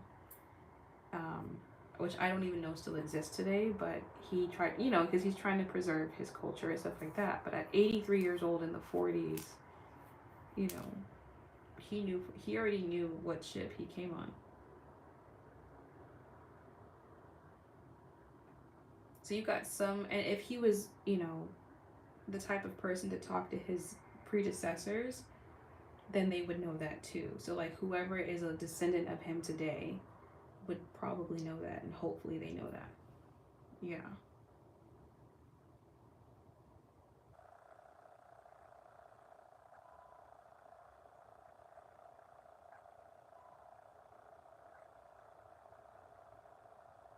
Which also makes me raise another question, like, where are the ships? Like, you think about DC and how there's like these really big museums for DC, and my question is like, as huge as we've made slavery in the United States, like, how come we can't see any remnants of it? Wouldn't that be a big deal to like, this is the remnant that came from the transatlantic, like, you know what I'm saying? Like, where's the damn steering wheel to the ship? Like, can we see something? Like, that's just crazy to me. 400, yeah, to your point, 400 years, but no remnants of something that got abolished in 1865. We should have remnants the same way we have remnants of other things. I don't know. I could go on and on and on, y'all. I know one thing. I know that it happened, but I know it's not adding up the way that I used to think it was adding up. I used to just take it and be like, okay, yeah. But now I'm like, that doesn't make much sense to me.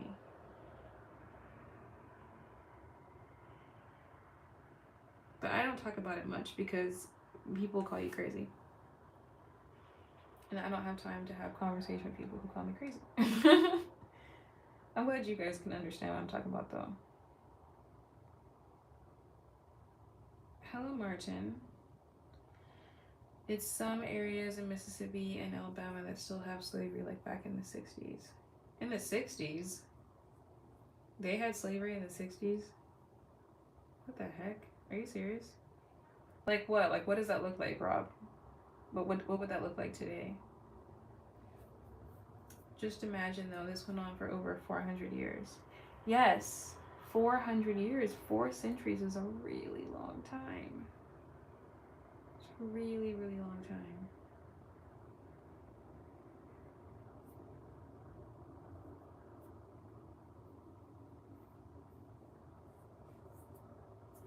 What's up again? Still planning on checking out the OA on Netflix. Hi, Boyish Charm. I just forgot what the OA was.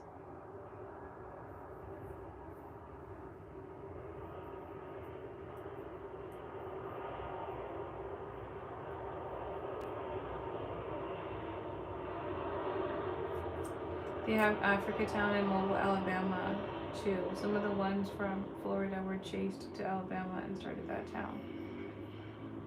That's crazy. Yeah, y'all, I think there's a lot to uncover here. And it's really fascinating to me because I know that either way, I'm a descendant of this mystery that I feel like really is a mystery. So lately, I've just been feeling like, okay, what's the real tea? What's the tea? Give us all the tea.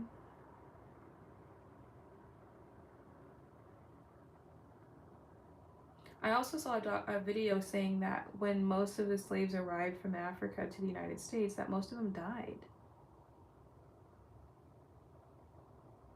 Like, they would get here and last for like a couple of years and then they would die because of the very inhumane conditions of bringing people over like cargo to the US. So it's like, okay, well, if they died, then we couldn't possibly be, all of us, the descendants of the people who were left. It takes a long time to build up millions and millions of people, like through birth and like generations and generations, right?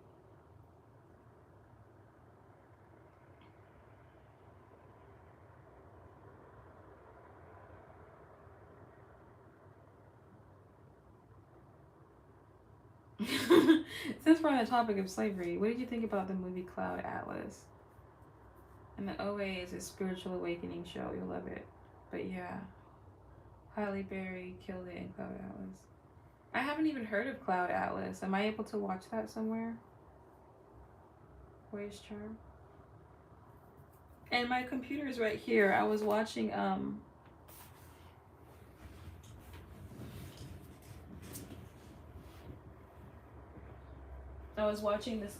this autism show, Dating on the Spectrum. But I'm gonna look up these OA show you're talking about.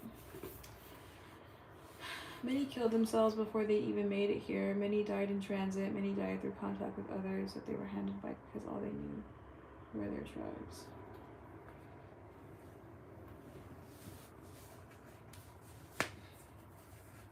Oh, I see. I only have Netflix. Exactly, Mr. 313. That's my point, is that regardless of how they died, there couldn't have been that many that got here because a lot of them did die. I did hear that they did go back and try to get more, but that seems like a long hassle. That is a lot of work to go from, across the Atlantic into the States and then see that most of them died, and then for them to go all the way back to get some more and people and then bring them back. Like, what's the difference? Did you change up your style of handling the people? Because they're just gonna die again if you just do the same method, So that's why I know that theory is not 100% accurate. The ones that did survive, obviously they were brought here by slavery, but the rest of the people that are here, I don't think that was the mode of transportation. Obviously they had a boat too, but I don't think they were in chains. I think some people came here by choice. When you watch the movie 12 Years a Slave, that movie was based on true facts. What happened is that, I forget the guy's name, but all of a sudden he got sold into slavery for 12 years, hence the name of the movie, but he was never a slave. He was living freely normally, and then all of a sudden he just got enslaved. And so that's my point. When the word enslaved is used, you have to be careful because it's almost like a trick. It's like, yes, you were a slave, but there's a difference between saying you came here as a slave versus someone who became enslaved. Does that make sense?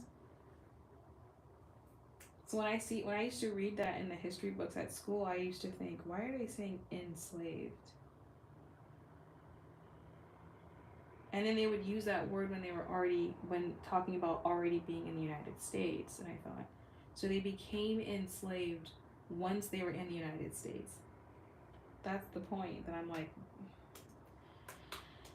anyway.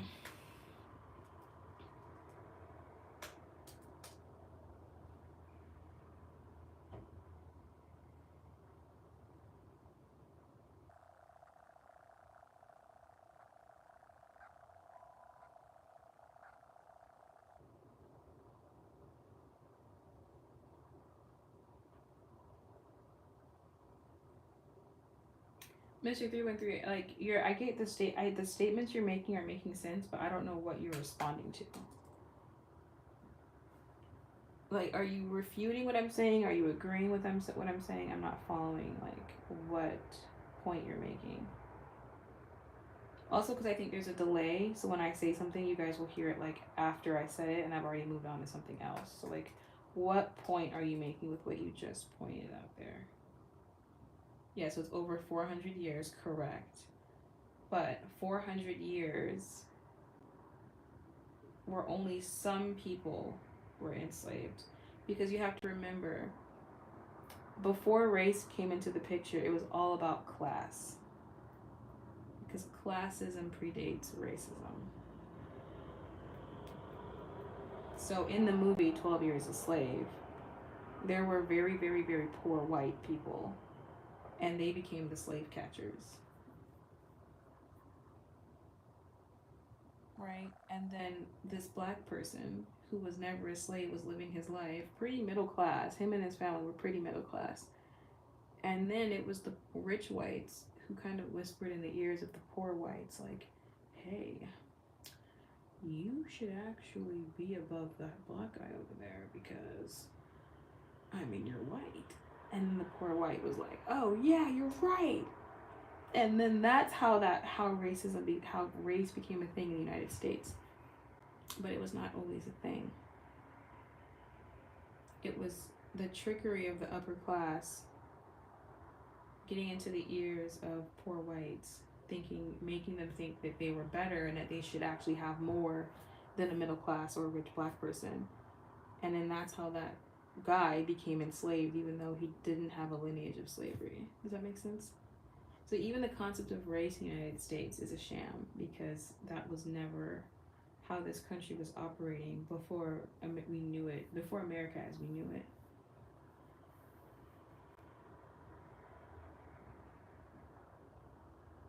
The kings and queens had slaves. What kings and queens? Yeah, 100%. They did. I'm talking about here in the States, though. Yeah, everybody had slaves. Exactly. I mean, slavery is a thing as old as time. It happened all over the world. Now, chattel slavery, that's different, right? That's when you start, like, it's only when they started kind of making other factors in the United States become a thing, right? If you have a slave to help create your crops and, like, give you money and cash flow, then that's another thing. It's another thing when things become very inhumane and then they start justifying it because you look different. That's how the concept of race got introduced into the United States. But before, it was never about that. Classism has always predated racism. Always. Because at the end of the day, it's all about money. At the end of the day, and we get shammed into, like, thinking certain things are real, and we just get the masses get tricked into fighting over things that don't really exist, while the 1% stay the 1%. So at the end of the day, that's what this was all about. And a lot of our own people had our hand in it too, because again, classism predates racism.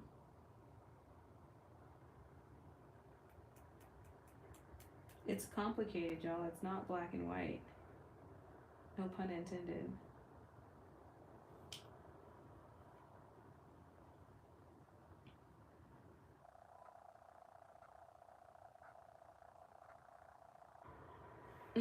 Welcome back, Shari.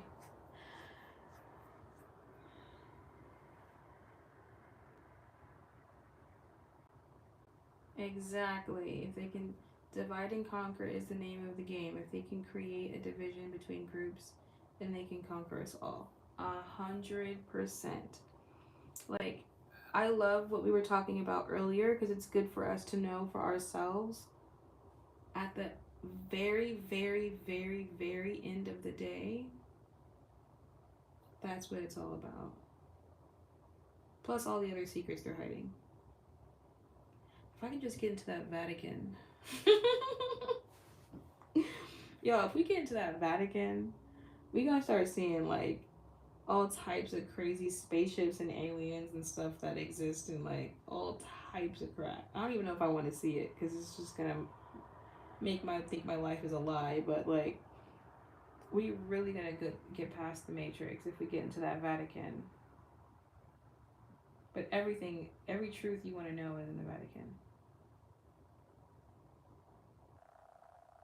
And it's in the hands of the wrong people. They're not supposed to have it. That's why they're hiding it. They were not meant to have that information, and that is why they're hiding it.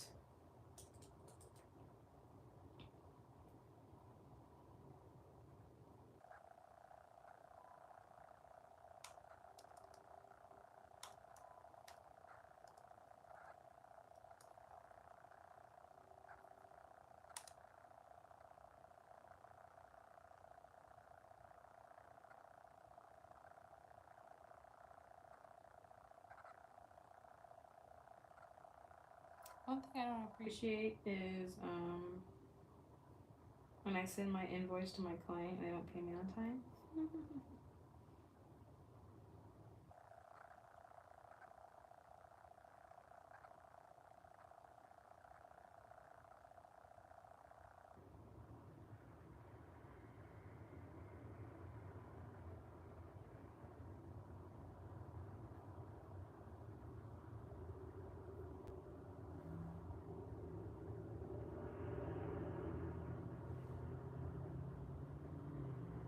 Now that I'm actually at my computer, Let me look you up, Shari, because I know I've been saying that for some time.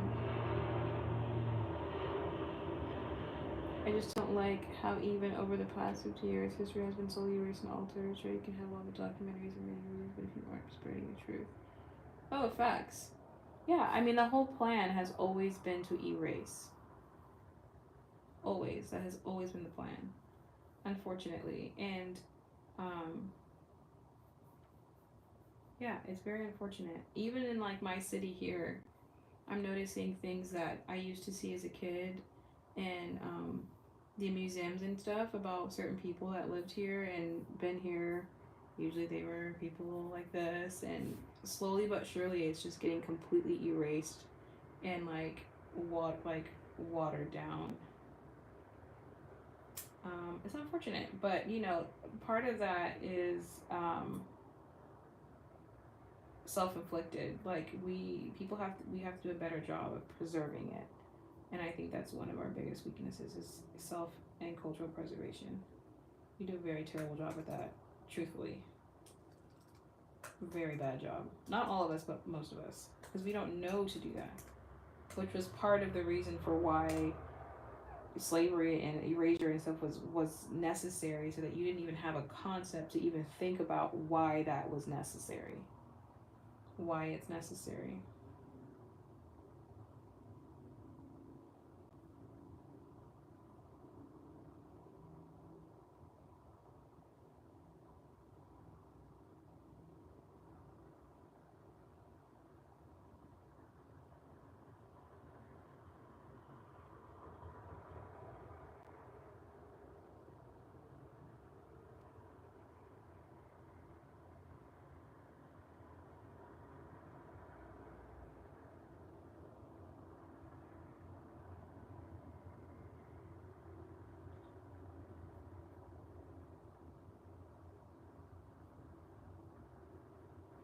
Anyway, moving on from that, y'all. Because I had the craziest dream last night.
Sorry, y'all. I'm looking at Facebook. This is why I don't be going online.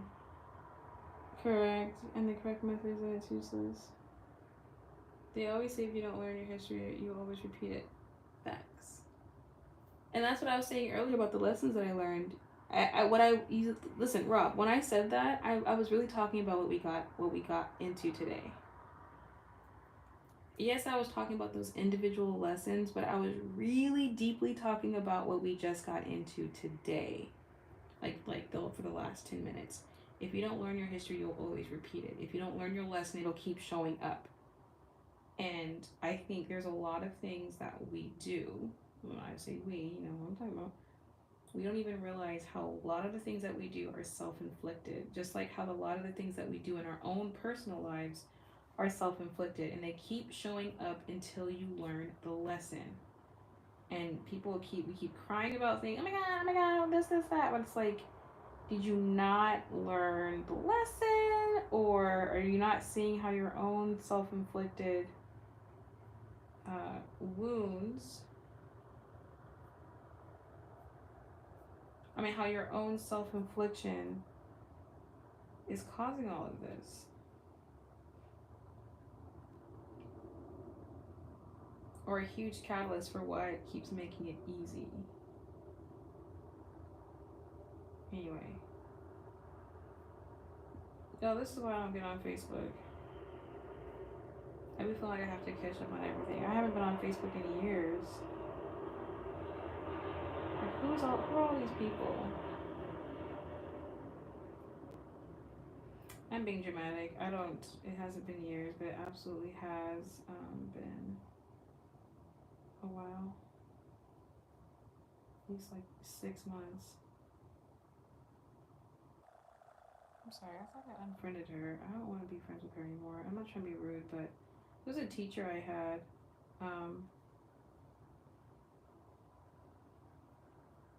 Years ago, and she just wasn't very nice to me. And then she just randomly requested me out of nowhere, and I thought, now why would I want to be your friend on Facebook, ma'am?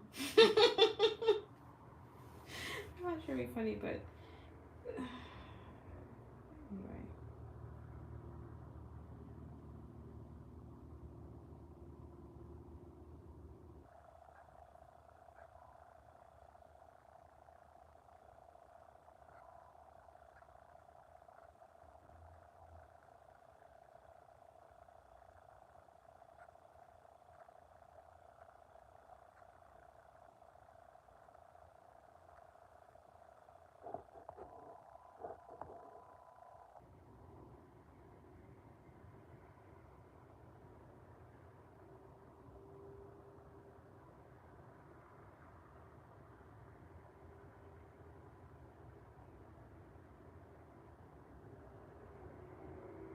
Right, exactly, Mr. 313. Not all, but many, exactly. I will see your friend request on Facebook if you have the right one, girl. Okay, I'm gonna check right now. I have some twin cousins that look exactly identical to you, Soul. Same skin texture and everything. Skin texture? Do you mean complexion? But if they got the same skin texture, okay. Really, I'm curious what these people look like. Okay, let me find you, Shari. Let's see. Finally gotta put a face to the name, huh? Let's see, Shari. Wait, you said your name was not the same thing as YouTube, Shari?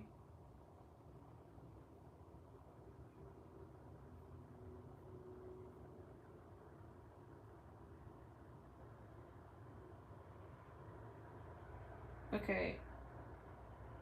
I wonder if this is you.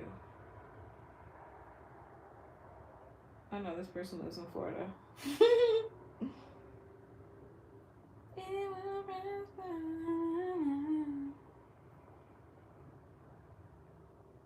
I forgot what it was, Shari.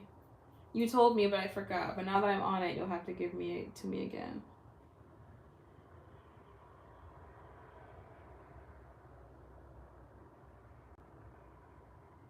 May.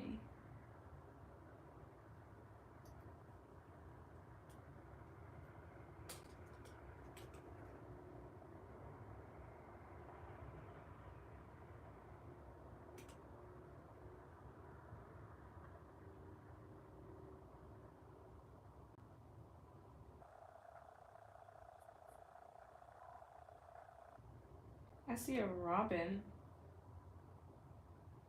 Robin May. Is it Robin May?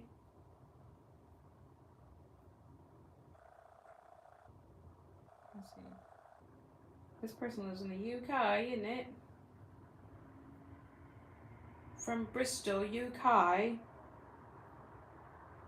From Bristol, United Kingdom, isn't it?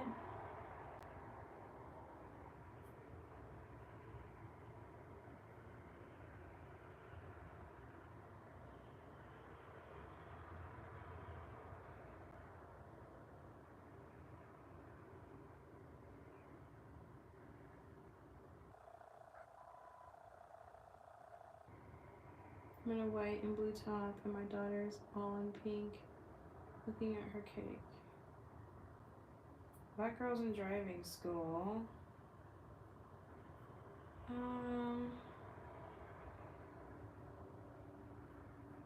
What the heck, dude? Go away.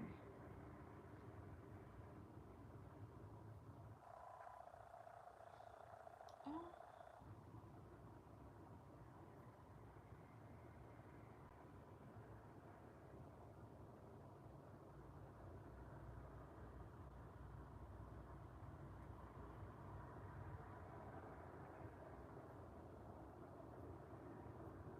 Wait, is yours? I'm struggling, girl.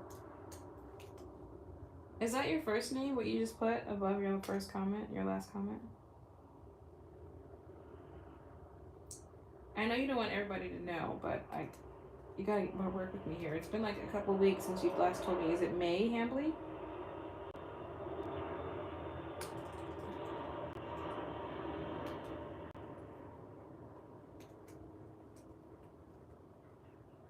Maybe it's spelled like that. No.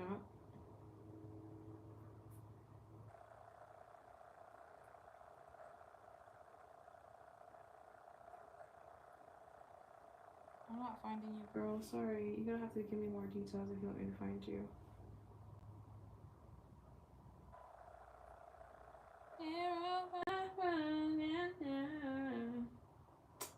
I'm always waiting. I'm a winner, yeah.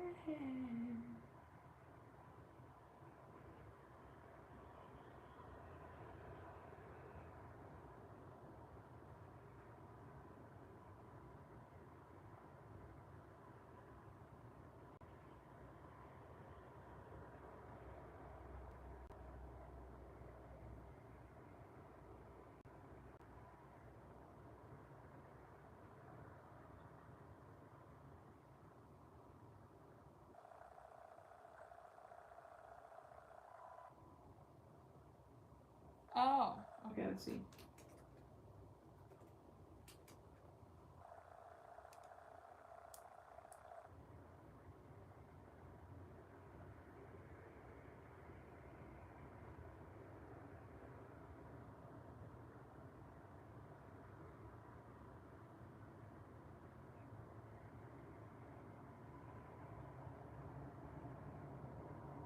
Your profile picture is you,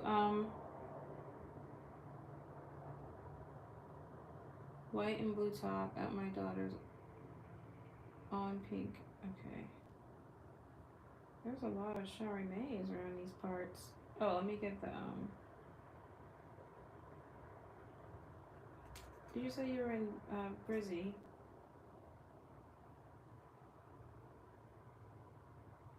Oh, this must be you. Let's see.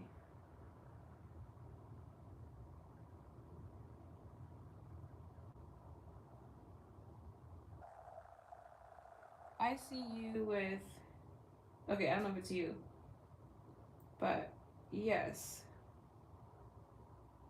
I see someone with the pink, this baby girl has a pink shirt. It's like Minnie Mouse.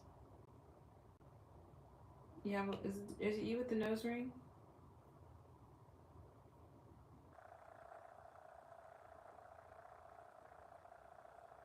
I feel like this is you.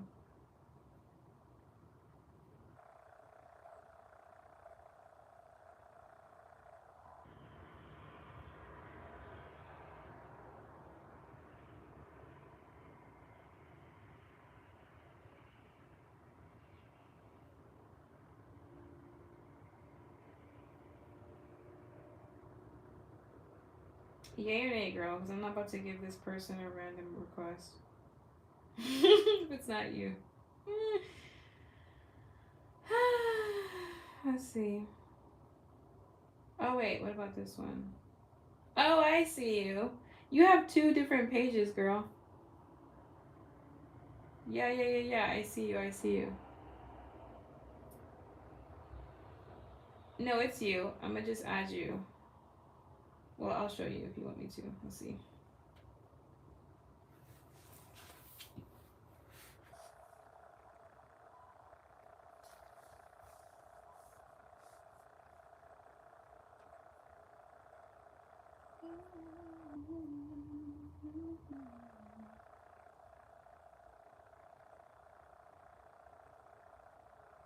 Is that you, isn't it?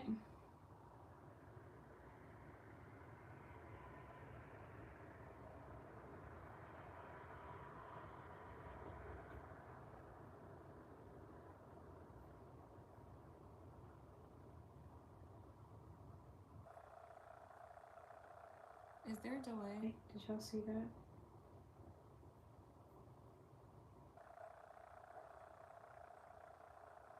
Okay, perfect.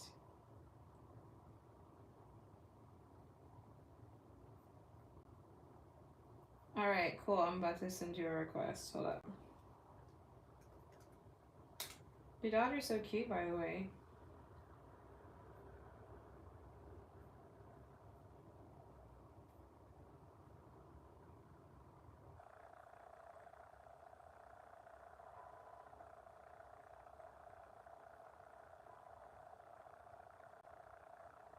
It's Peppa Pig, the cake.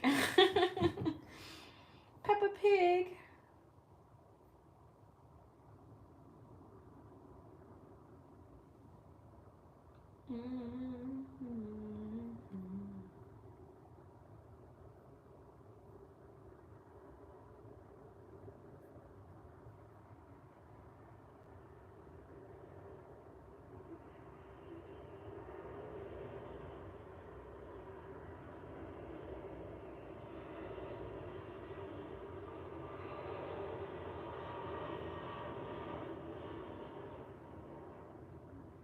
You're welcome.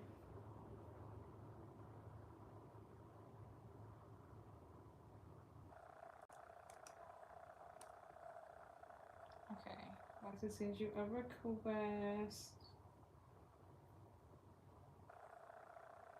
I'm never on here, by the way, but you will see pictures of me from when I was like in high school. Actually, the stuff I post on Instagram goes straight to Facebook, so actually you will see a lot of stuff from recent. Yeah. Yeah, girl. Okay, we live. Cool. Okay, I finally got you. Finally got you on Facebook, Shari. If you guys want to add me on Facebook, let me know. If you guys don't have Instagram and like Rob and McSwagger and the rest of you guys, if you guys are here and you want to connect on Facebook, we can do that too. But with that being said, I'm gonna dip because I'm tired and we talked about everything under the sun tonight. But all in all, I think it was a good conversation. So that's it for tonight's live. Thank you guys for joining. We friends now, girl. Period.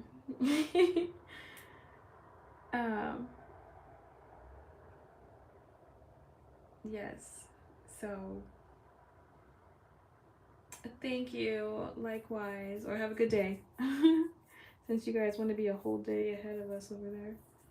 But yeah, okay, y'all. Good night. See you next time. 3:50. Okay, it's 10:49 p.m. So it's time for bed. So I'll see you guys next time. I'll probably go live tomorrow. Or maybe Thursday. So okay. Good night. Don't forget